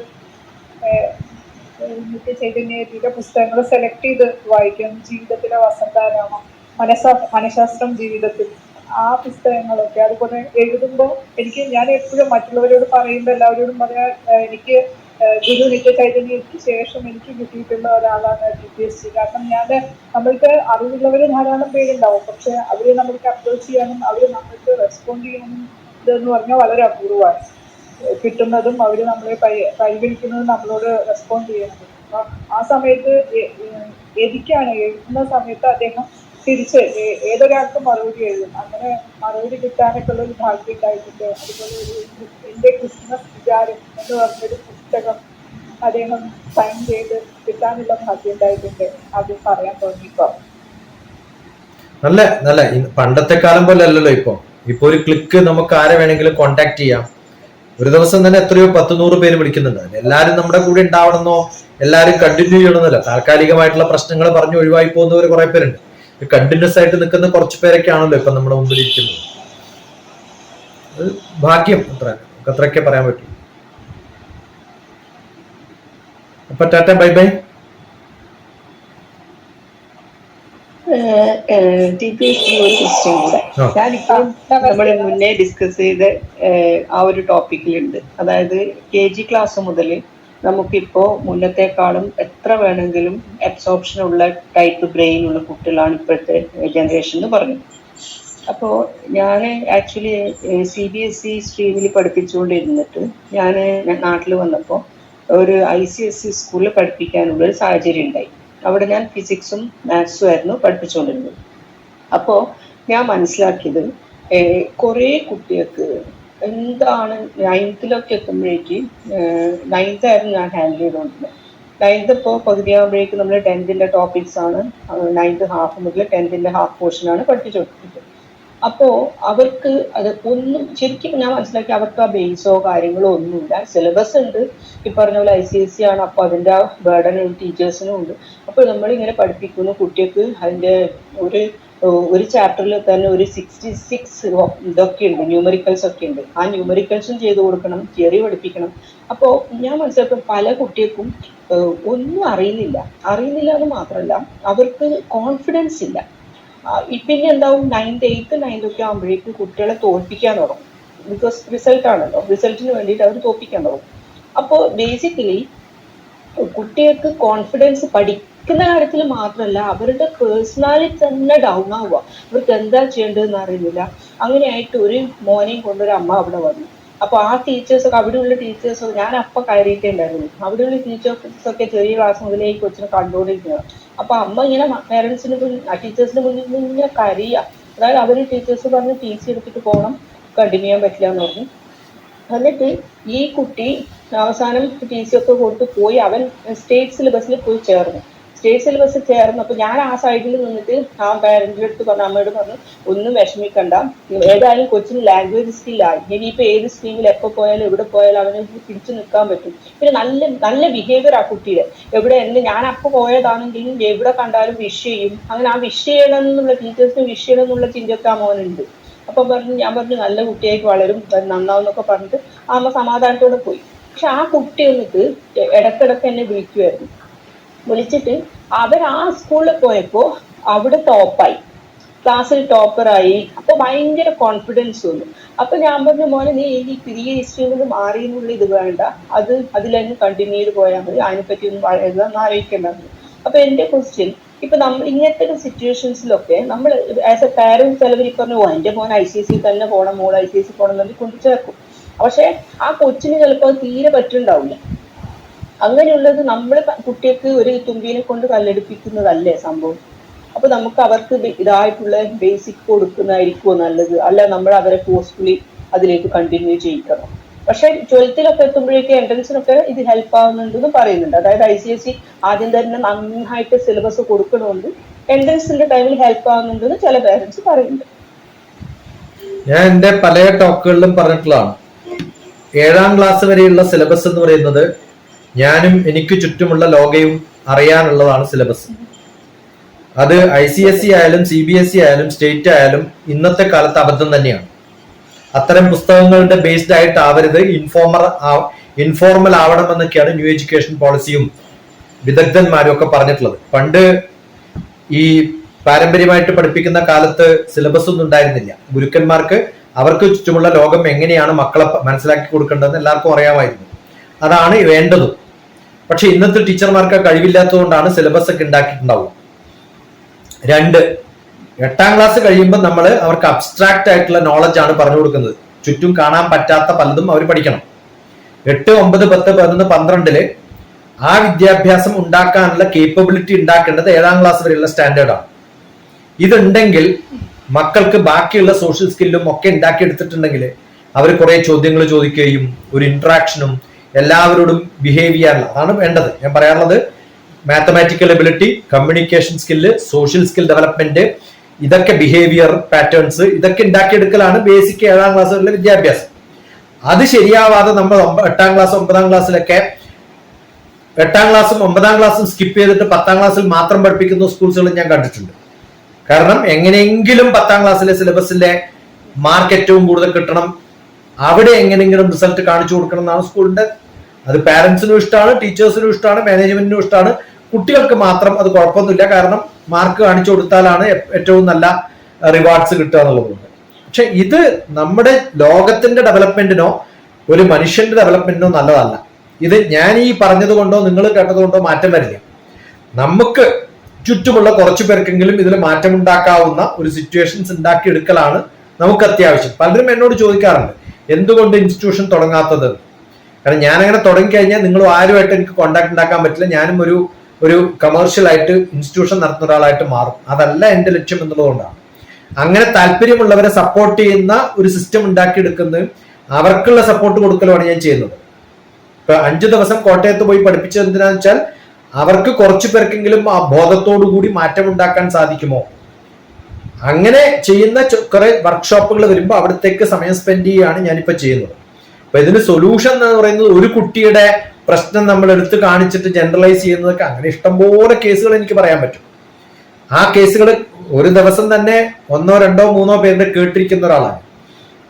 അപ്പൊ ഇതൊന്നും ജനറലൈസ്ഡ് ആയിട്ടുള്ള സൊല്യൂഷൻ ഉണ്ടാക്കാൻ നമുക്ക് പറ്റുന്ന ഒരു സിറ്റുവേഷൻ അല്ല.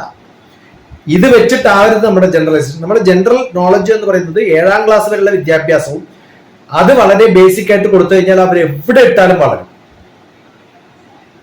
7ാം ക്ലാസ് വരെ അങ്ങനെ ഫ്രീ ആയിട്ട് കെയർലെസ് ആയിട്ട് ലോകം പരിചയപ്പെടുന്ന വിദ്യാഭ്യാസം കിട്ടിയതാവും എൻ്റെ ഏറ്റവും വലിയ ധനം എന്ന് വിശ്വസിക്കുന്ന ഒരാളാണ്. അതെനിക്ക് ഏറ്റവും കൂടുതൽ തന്നിട്ടുള്ളത് എൻ്റെ അമ്മയും അച്ഛനും എൻ്റെ നാട്ടുകാരുമാണ്, സ്കൂളല്ല. അത് നല്ലപോലെ ഉഴപ്പി നാട്ടിലൊക്കെ ഇടപെട്ട് വേണ്ടാസനങ്ങളൊക്കെ ചെയ്ത് അങ്ങനെ ശീലിച്ചു പോയത് കൊണ്ടാണ് എവിടെയും പഠിക്കാൻ പറ്റുന്ന ഒരു അവസ്ഥയിലേക്ക് എനിക്ക് മാറാൻ സാധിച്ചത്. പക്ഷെ 8, 9, 10, 11, 12 എന്നെ മോശമായിട്ട് കണ്ടിട്ടുള്ളത് ഞാൻ അതിൽ ഫിറ്റ് ചെയ്യാൻ പറ്റാത്ത ഒരാളായതുകൊണ്ട്. പക്ഷെ അത് കഴിഞ്ഞിട്ടുള്ള വിദ്യാഭ്യാസം എന്തും എവിടെയും പഠിക്കാൻ പറ്റുന്ന ഒരു ഊർജം കിട്ടിയത് ചെറുപ്പത്തിലുള്ള വളരെ ഡൈവേഴ്സിഫൈഡ് ആയിട്ടുള്ള നോളജ് കളക്ഷൻ ആണെന്ന് വിശ്വസിക്കുന്ന ഒരാളാണ്. അത് ഉണ്ടാക്കി കൊടുക്കാനുള്ള ഒരു സിസ്റ്റം ഉണ്ടാവുമെങ്കിൽ കുട്ടികൾ നന്നാവും. ഇന്നതാവണമെന്നല്ല, എന്തായാലും അതിൽ എക്സലന്റ് ആവാൻ സാധിക്കുന്ന തരത്തിൽ കുട്ടികളെ വളർത്തുകയാണ് വേണ്ടത്. അതല്ല ഇന്നത്തെ വിദ്യാഭ്യാസം എന്നുള്ളതാണ് നമ്മുടെ ഏറ്റവും വലിയ കുഴപ്പം. അത് ICSE, CBSE, സ്റ്റേറ്റും ഒന്നും വലിയ വ്യത്യാസമൊന്നുമില്ല, എല്ലാം ഒന്ന് തന്നെയാണ്. അതിൽ ഏതിലിട്ടാലും ഒരേപോലെ നന്നാവും ചെയ്യും, ഏതിലിട്ടാലും ഒരേപോലെ മോശമായിട്ടുള്ള കുറെ എക്സാമ്പിൾസ് നമ്മുടെ മുന്നിലുണ്ട്. അപ്പൊ അത് ഉണ്ടാക്കിയെടുത്താൽ ബാക്കി രക്ഷപ്പെട്ടു. അറിയാനുള്ള ആഗ്രഹം, അതാണ് വേണ്ടത്.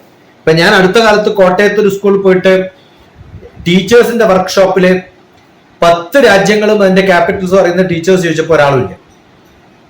5 നിങ്ങൾക്ക് കാണാം, വീഡിയോ ഒക്കെ ഞാനിട്ടുണ്ട്, അത്ര പേര് ശ്രദ്ധിച്ചിട്ടുണ്ടെന്ന് അറിയില്ല.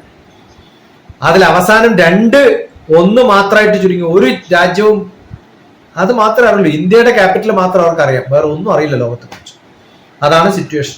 അവിടെയാണ് നമ്മുടെ മക്കളെ നമ്മൾ പറഞ്ഞേക്കുന്നത് വിശ്വസിക്കാം. പക്ഷെ അത് കഴിഞ്ഞിട്ട് ചില മക്കളൊക്കെ എനിക്ക് അയച്ചിട്ടുള്ളത് ഞാനും എൻ്റെ അമ്മയും 15 രാജ്യങ്ങളും അതിന്റെ ക്യാപിറ്റൽസും ഇന്ന് പഠിച്ചു എന്ന് അന്നെങ്കിലും എനിക്ക് അയച്ചിട്ടുണ്ട്. ആ ഒരു തോന്നലെങ്കിലും അവർക്കുണ്ടല്ലോ. അപ്പൊ ഇത് അറിഞ്ഞാലാണോ ലോകം അറിയാതെ, എനിക്ക് അതിനല്ല ഞാൻ പറയുന്നത്, ഒരു അവയർനെസ് ഉണ്ടാവണ്ടേ, അതുപോലും ഇല്ല എന്നുള്ളതാണ്. ഓക്കെ, 1.5 മണിക്കൂറായി. ആർക്കും എപ്പോ വേണമെങ്കിലും ഒരു മെസ്സേജ് അയച്ച് ഗൂഗിൾ മീറ്റ് വേണമെന്ന് പറഞ്ഞാൽ അന്ന് വിളിക്കും, അത് ഗ്രൂപ്പിലിടും, വേണ്ടവർക്കൊക്കെ ജോയിൻ ചെയ്യാം. അതാണ് വേണ്ടത്. അതാണ് ആഗ്രഹമുള്ളവർ. കുറച്ച് ചോദ്യങ്ങളൊക്കെ ആയിട്ട് തീർത്ത കുറച്ച് ചോദ്യങ്ങളൊക്കെ ആയിട്ട് വന്നതുകൊണ്ട് അധികം ബുദ്ധിമുട്ടില്ലാതെ മുന്നോട്ട് പോയി. ഇത്രയൊക്കെ പറയാൻ പറ്റും. ഓക്കെ. ഒരു കാര്യം, ആ 6th പഠിക്കുന്ന എന്റെ മോന് സാറിന്റെ ഒരു ബുക്ക് വാങ്ങിച്ചു കൊടുക്കാൻ സജസ്റ്റ് ചെയ്യാനാണെങ്കിൽ ഏത് ബുക്കാ വാങ്ങിക്കേണ്ടത്? അല്ല, എന്റെ ബുക്ക് 6th കുട്ടികൾക്ക് വേണമെന്നൊന്നും ഞാൻ പറയില്ല. കാരണം അത് വളരെ ജനറൽ ആയിട്ടുള്ള ഒരു നോളജിന് വേണ്ടിയിട്ടുള്ള ബുക്കുകളാണ്. 6th കുട്ടികൾ ചെയ്യേണ്ടത് ലോകത്തെ അറിയാൻ പറ്റുന്ന കുറെ കാര്യങ്ങൾ. ആദ്യം ചെയ്യേണ്ടത് നമുക്ക് അറിയപ്പെടുന്ന കുറെ വ്യക്തികളുടെ, എൻ്റെ ഒരു ബുക്ക് ഉണ്ട്, അത് ഞാൻ അയച്ചു തരാം. മേക്കേഴ്സ് ഓഫ് ഇന്ത്യ എന്ന് പറഞ്ഞൊരു പുസ്തകമുണ്ട്. ആ പുസ്തകം ഒന്നും പറയാൻ പറ്റില്ല, 1000 പേരുടെ പേരാണ്. ഏതൊക്കെ വ്യത്യസ്തമായ, അത് നിങ്ങൾക്കും ചെയ്യാൻ പറ്റുന്നതാണ്. ഫിസിക്സിൽ അറിയപ്പെടുന്ന 10 ആളുടെ പേര് എഴുതാൻ പറയാം. ടെക്സ്റ്റ് ബുക്കുകൾ നോക്കിയാൽ കിട്ടും. മാത്സിൽ അറിയപ്പെടുന്ന 10 പേരുടെ പേര്. സോഷ്യൽ സയൻസിൽ അല്ലെങ്കിൽ എല്ലാ ഇന്ത്യൻ പ്രസിഡന്റുമാരുടെയും പ്രൈം മിനിസ്റ്റർമാരുടെയും ഞാൻ ഒരു പോയട്രി ആയിട്ട് തന്നെ എഴുതിയിട്ടുണ്ട്. പ്രൈം മിനിസ്റ്റേഴ്സ് ഓഫ് ഇന്ത്യ എന്ന് പറഞ്ഞൊരു പോയട്രി ഉണ്ട്. അതിലുള്ള എല്ലാ പ്രൈം മിനിസ്റ്ററുടെയും ജീവചരിത്രം പഠിച്ചാൽ മതി. അത് അവരുടെ ഡോക്യുമെന്ററീസ് അവൈലബിൾ ആണ്. അത് പഠിച്ചു വരുമ്പോ അതുമായിട്ട് റിലേറ്റഡ് ആയിട്ടുള്ള കുറെ 10 പേരുടെ പേര് വരും. ഇപ്പൊ നെഹ്റുവിന്റെ കാര്യം വരുന്ന സമയത്ത് ബ്രിട്ടീഷുകാരിൽ 5 പേരുടെ പേരെങ്കിലും വരില്ലേ? ആ 5 പേരുടെ ജീവചരിത്രം പഠിക്കുക. ആ 5 പേരുടെ ജീവചരിത്രം പഠിക്കുമ്പോൾ ബ്രിട്ടനെ കുറിച്ച് നമ്മൾ പഠിച്ചില്ലേ? അങ്ങനെ അങ്ങനെ അങ്ങനെ മുന്നോട്ട് പോയിട്ട് പഠിക്കുകയാണ് വേണ്ടത്. അതിനുള്ള ലിങ്ക് ആയിട്ടൊരു ബുക്ക് എഴുതിയിട്ടുണ്ട്. ആ ബുക്കിന്റെ ആവശ്യമൊന്നുമില്ല, ആർക്കും എഴുതി ഉണ്ടാക്കാൻ പറ്റുന്നതാണ്. പഠിക്കാനാണോ ബുദ്ധിമുട്ട്? മക്കൾക്ക് ഒരു അസൈൻമെന്റ് കൊടുക്കുക, ഈ 10 പേരുടെ ജീവചരിത്രം പഠിച്ചിട്ട് വൈകുന്നേരം ആകുമ്പോഴായിട്ട് ഒരു നോട്ട് ഉണ്ടാക്കിയിട്ട് എനിക്ക് തരാന്ന് പറഞ്ഞ പണി തീർന്നു. അത് എത്ര ടീച്ചർമാർ കൊടുക്കുന്നുണ്ട്, എത്ര പാരന്റ്സ് കൊടുക്കുന്നുണ്ട്. അതാണ് പാരന്റിങ്. 5 മാത്തമാറ്റീഷ്യൻസിനെ കുറിച്ച് പഠിച്ചിട്ട് അതിന്റെ നോട്ട് ഉണ്ടാക്കിയിട്ട് എനിക്ക് പറഞ്ഞു തരും മക്കളെ എന്ന് പറയാം. എനിക്ക് അറിയാനുള്ള ആഗ്രഹം കൊണ്ടാണ്, നിന്നെ ടെസ്റ്റ് ചെയ്യാനല്ല. അത് അമ്മയുടെ കയ്യിലും ഉണ്ടാവാം. പ്രൈം മിനിസ്റ്ററുടെ പേരുകളും അവരുടെ ജീവചരിത്രവും പ്രസിഡന്റിന്റെ പേരുകളും ജീവചരിത്രവും പഠിച്ച ഇന്ത്യ പഠിച്ചില്ലേ? ഇന്ത്യൻ പൊളിറ്റിക്സ് പഠിക്കാൻ പിന്നെന്താ വേണ്ടേ? ഇനി അത് വരുന്ന സമയത്ത് നെഹ്റുവിന്റെ പേര് വരുമ്പോ എന്തായാലും പ്രൈം മിനിസ്റ്റർ അല്ലാത്ത 10 പൊളിറ്റീഷ്യൻസിന്റെ പേര് വരുമല്ലോ, ഇല്ലേ? അംബേദ്കർ പിന്നെ പേര് പറയാതെ ഏതെങ്കിലും പ്രൈം മിനിസ്റ്ററുടെയോ പ്രസിഡന്റിന്റെയോ പേരുകൾ പോവോ ഇന്ത്യയിൽ? എന്തായാലും അംബേദ്കർ ഇത് രണ്ടും ആയിരുന്നില്ല. അപ്പൊ അംബേദ്കറെ കുറിച്ച് പഠിക്കും നമ്മൾ. അരവിന്ദോനെ കുറിച്ച് പഠിക്കാൻ നമ്മൾ പിന്നെ പ്രസിഡന്റുമാരുടെ പേര് പഠിക്കേണ്ടതായിരുന്നില്ല. അറിയുന്ന ഒരു 100 പേരുടെ ഇന്ത്യൻ മേക്കേഴ്സ് ഓഫ് ഇന്ത്യ എന്ന് പറഞ്ഞാൽ അതാണ്. നമുക്കറിയുന്ന പേരുകൾ എഴുതി വെക്കൂ, എന്നിട്ട് മക്കളോട് അവരുടെ ജീവചരിത്രം ഒന്ന് പഠിക്കാൻ പറയൂ. അതല്ലേ വേണ്ടത്. പഠിക്കണമെങ്കിൽ ലിങ്ക് കിട്ടാൻ ഒരു ബുദ്ധിമുട്ടുമില്ല. ആ ലിങ്ക് വെച്ച് തുടങ്ങുക, പിന്നെ സ്പാർക്കായിട്ട് അത് ഫയർ ആക്കിയിട്ട് മാറ്റാം. ആ സ്പാർക്ക് ഉണ്ടായാൽ മതി, ഫയർ ആവും. ആ സ്പാർക്ക് ഉണ്ടാവുകയാണ് വേണ്ടത്. അത് ഈ ഒരു ഡിസ്കഷൻ ആണെങ്കിൽ ഞാൻ സന്തോഷവാനാണ്. അത്രേ എനിക്ക് പറയാൻ പറ്റും.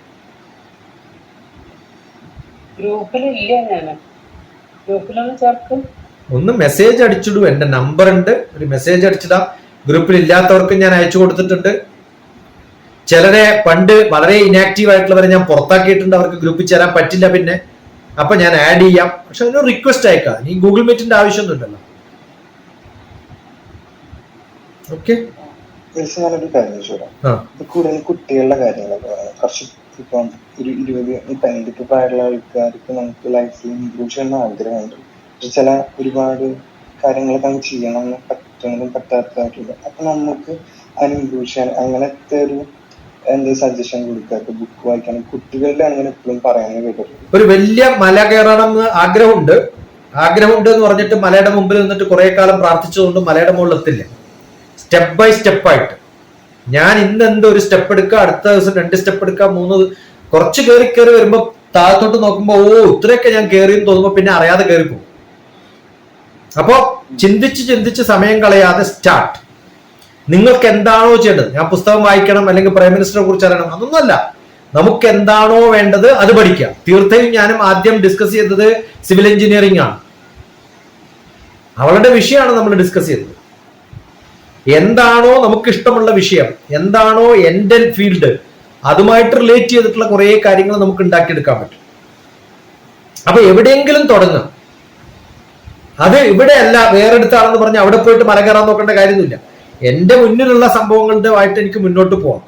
അതുമായിട്ട് റിലേറ്റഡ് ആയിട്ടുള്ള കുറെ കാര്യങ്ങൾ പിന്നെയും വരും. എവിടെയെങ്കിലും തുടങ്ങാം. എവറി ഡേ ഈവനിങ് വൈകുന്നേരം ആകുമ്പോഴത്തേക്കും ഞാൻ ഇന്ന് എന്തെങ്കിലും വ്യത്യസ്തമായിട്ട് ചെയ്തിട്ടുണ്ട്, ഇന്ന് എന്തെങ്കിലും ചെയ്തിട്ടുണ്ട്, എന്റെ സമയം വെറുതെ കളഞ്ഞിട്ടില്ല എന്നുള്ള ബോധം ഉണ്ടായാൽ മതി. എത്രയോ ദിവസങ്ങൾ ഒന്നും ചെയ്തിട്ടില്ല എന്നുള്ള ബോധത്തോടു കൂടി കിടന്നുറങ്ങിയിട്ടുണ്ട്. അതാണ് ഏറ്റവും വലിയ പാപം. ആ പാപം ഇനി മുതലെങ്കിലും ചെയ്യില്ല എന്ന് തീരുമാനിക്കുക. അത് മക്കളിലും ഉണ്ടാക്കിയെടുക്കുക, എല്ലാവരിലും ഉണ്ടാക്കിയെടുക്കുക. കാരണം അല്ലെങ്കിൽ 60 വയസ്സാകുമ്പോഴത്തേക്ക് ആലോചിക്കുമ്പോഴത്തേക്കും എന്റെ ജീവിതം ഞാൻ വെറുതെ കളഞ്ഞുവല്ലോ എന്നുള്ള തോന്നലുണ്ടാവും. എന്റെ ജീവിതത്തിൽ എനിക്ക് ആ തോന്നലില്ലാത്തതിന് കാരണം എല്ലാ ദിവസവും എന്തെങ്കിലുമൊക്കെ ചെയ്തു എന്നുള്ളതാണ് എന്റെ ഏറ്റവും വലിയ കൃതാർത്ഥത. അത് ആർക്ക് വേണ്ടി എന്തെങ്കിലുമൊക്കെ എവിടെയെങ്കിലുമൊക്കെ ചെയ്തിട്ടുണ്ട്. അതുകൊണ്ട് നമുക്ക് ചെയ്യാൻ പറ്റുന്ന കാര്യങ്ങൾ, ഓരോ ദിവസവും ചെയ്യാൻ പറ്റുന്ന കാര്യങ്ങൾ, അത് നല്ല ഭക്ഷണം ഉണ്ടാക്കലായാലും മതി, വീട് ക്ലീൻ ചെയ്യലായാലും മതി. ഞാൻ കഴിഞ്ഞ പ്രാവശ്യമൊക്കെ ഒരു സമ്മർ ഹോളിഡേ പ്രോഗ്രാം നടത്തിയത് നിങ്ങൾ കാണണം. അത് ഒരു പ്ലേലിസ്റ്റ് ആയിട്ട് ഇട്ടിട്ടുണ്ട്. ഞാൻ മക്കളോട് മാത്സ് പഠിക്കണം, കെമിസ്ട്രി പഠിക്കണം എന്നല്ല പറഞ്ഞിട്ടുള്ളത്. ഇന്ന് നിങ്ങൾ അടുക്കളയിൽ ചെയ്യുന്ന പരിപാടികളൊക്കെ വീഡിയോ എടുത്തിട്ട് എനിക്ക് അയച്ചു തന്നാണ് പറഞ്ഞിരിക്കുന്നത്. എന്ത് എൻജോയ് ചെയ്തു അറിയോ മക്കള്. ദുബായിലും അബുദാബിയിലും അവിടെ ഇവിടെയൊക്കെയുള്ള കുട്ടികളായിരുന്നു അന്ന് ക്യാമ്പിലുണ്ടായിരുന്നു, ഓൺലൈൻ ക്യാമ്പ് ആ കോവിഡ് കാലത്ത്. അവരന്ന് ചെയ്ത് അത് കഴിഞ്ഞ് പിറ്റേ ദിവസം കൊടുത്തത് നിങ്ങളുടെ വീട് ക്ലീൻ ചെയ്യുന്നത് റെക്കോർഡ് ചെയ്തിട്ട് എനിക്ക് അയക്കാൻ പറഞ്ഞു. അങ്ങനെ വ്യത്യസ്തമായ അസൈൻമെന്റ്സാണ് ഞാൻ കൊടുത്തത്. അങ്ങനെ ഓരോ അസൈൻമെന്റ്സും കൊടുത്തു. ഇന്ന് നിങ്ങൾ പുറത്ത് കളിക്കുന്നത് എന്റെ വീഡിയോ ആണ് വേണ്ടത്. അപ്പൊ അങ്ങനെ വ്യത്യസ്തമായ കാര്യങ്ങൾ ചെയ്യാൻ പറ്റും. ആർക്കാ ചെയ്യാൻ പറ്റാത്തത്? ഇന്നതാണെന്നൊന്നും ഞാൻ പറഞ്ഞില്ല. എന്തെങ്കിലുമൊക്കെ ചെയ്യാം. ഒന്നും ചെയ്യാൻ പറ്റുന്നില്ലെങ്കിൽ ഒരു ഷോർട്ട്സ് ഇട്ടിട്ട് ഓട് നിങ്ങൾ 10 കിലോമീറ്റർ എങ്കിലും. എന്തെങ്കിലുമൊക്കെ activity. Decide what you want to do. ഞാൻ എന്നെ ഇതിൽ പറയാൻ വെച്ചിട്ടുണ്ടെങ്കിൽ ഞാനിങ്ങനെ ഓരോ ലൈക്ക് സമയം ഉണ്ടാവാറില്ല. ഇപ്പോഴും ഓരോ കാര്യങ്ങളായിട്ട് ചെയ്യാനുണ്ട്. ചിലപ്പോൾ ഓഡിയോ ബുക്സ് വായിക്കാം, അല്ലെങ്കിൽ എന്തെങ്കിലുമൊക്കെ ആയിട്ട് ചെയ്യാനുണ്ട്. പക്ഷെ എന്താ പറയാ, കറക്റ്റ് വഴിക്കാണ് പോണത്. അത് റെക്കോർഡ് ചെയ്യാം. റെക്കോർഡ് ചെയ്തിട്ട് ആരോടെങ്കിലും അയച്ചു കൊടുക്കാം. ആ അയച്ചു കൊടുക്കുന്ന സമയത്ത് വി കീപ് ആൻ ഓഡിറ്റ്. ആ ഓഡിറ്റ് ചെയ്യുമ്പോഴാണ് ഇത് ശരിയല്ല തെറ്റല്ല എന്ന് ആരെങ്കിലും നമുക്കൊന്ന് ഓഡിറ്റ് ചെയ്യാൻ പറ്റും. ആർക്കെങ്കിലും, അച്ഛനായാലും അമ്മയ്ക്കായാലും ആർക്കെങ്കിലും അയച്ചു കൊടുത്താൽ മതി. Keep an audit. ഞാൻ അങ്ങനെ വേറെ ഒരു കാശ് കൊടുക്കാറില്ല. അപ്പം ചിലപ്പോ ചെയ്യാൻ പറ്റും. ഇപ്പൊ 10 പുഷപ്പ് എടുക്കാനായിട്ട് ഡെയിലി ട്രൈ ചെയ്യും. ചിലപ്പോ 2 മാസം പറ്റും, ചിലപ്പോ ഒരു ഗ്യാപ്പ് എടുക്കും. അങ്ങനെ ഓരോന്നായിട്ട് എന്തെങ്കിലുമൊക്കെ ആയിട്ട് ചെയ്തു വരുന്നുണ്ട്. എന്താ പറയാ, എന്നുള്ളൊരു സംഭവം ഉണ്ട് ഉള്ളില്. പക്ഷെ എന്തെങ്കിലും കുറച്ചുകൂടി നന്നായിട്ട് ചെയ്യണമെന്ന് ആഗ്രഹമുണ്ട്. പക്ഷെ അത് എന്താണ് കൃത്യമായിട്ടെന്ന് എനിക്ക് അറിയാം. അങ്ങനെ കൃത്യമൊന്നുമില്ല. ഞാൻ 10 കൊല്ലം മുമ്പ് കണ്ട അശ്വിനൊന്നും അല്ലല്ലോ. എന്റെ കൂടെ താമസിച്ച അശ്വിൻ അല്ലല്ലോ ഇപ്പൊ. അശ്വിൻ മാറിയില്ലേ? കുറെ മാറ്റങ്ങൾ ഉണ്ടായിട്ടുണ്ട്. എനിക്ക് തന്നെ ഇഷ്ടമാണ് ഭയങ്കരമായിട്ട്. മുമ്പത്തെ എനിക്കൊരു good enough. That is good enough. കുറച്ചും കൂടി അല്ല, ആഗ്രഹങ്ങൾ ഉണ്ടാവണം. എനിക്ക് ഇതൊന്നും പോരാ, ഇനിയും ഞാൻ വളരണം എന്നുള്ള ആഗ്രഹം ഉണ്ടാവുമ്പോഴാണ് യു കീപ് ഡൂയിങ്. ആ ആഗ്രഹങ്ങൾ മാത്രം ഇല്ലാണ്ടിരുന്നിട്ട് പണി ചെയ്യാണ്ടിരിക്കാണ്ടിരുന്നാൽ മതി. ആഗ്രഹങ്ങൾ മാത്രം ഉണ്ടായിട്ട് പണി ചെയ്യാണ്ടിരിക്കാണ്ടിരുമ്പോഴാണ് ബുദ്ധിമുട്ടുണ്ടാവും. So keep doing. You are doing it. അത്രയും വേണ്ട. ഗുഡ്.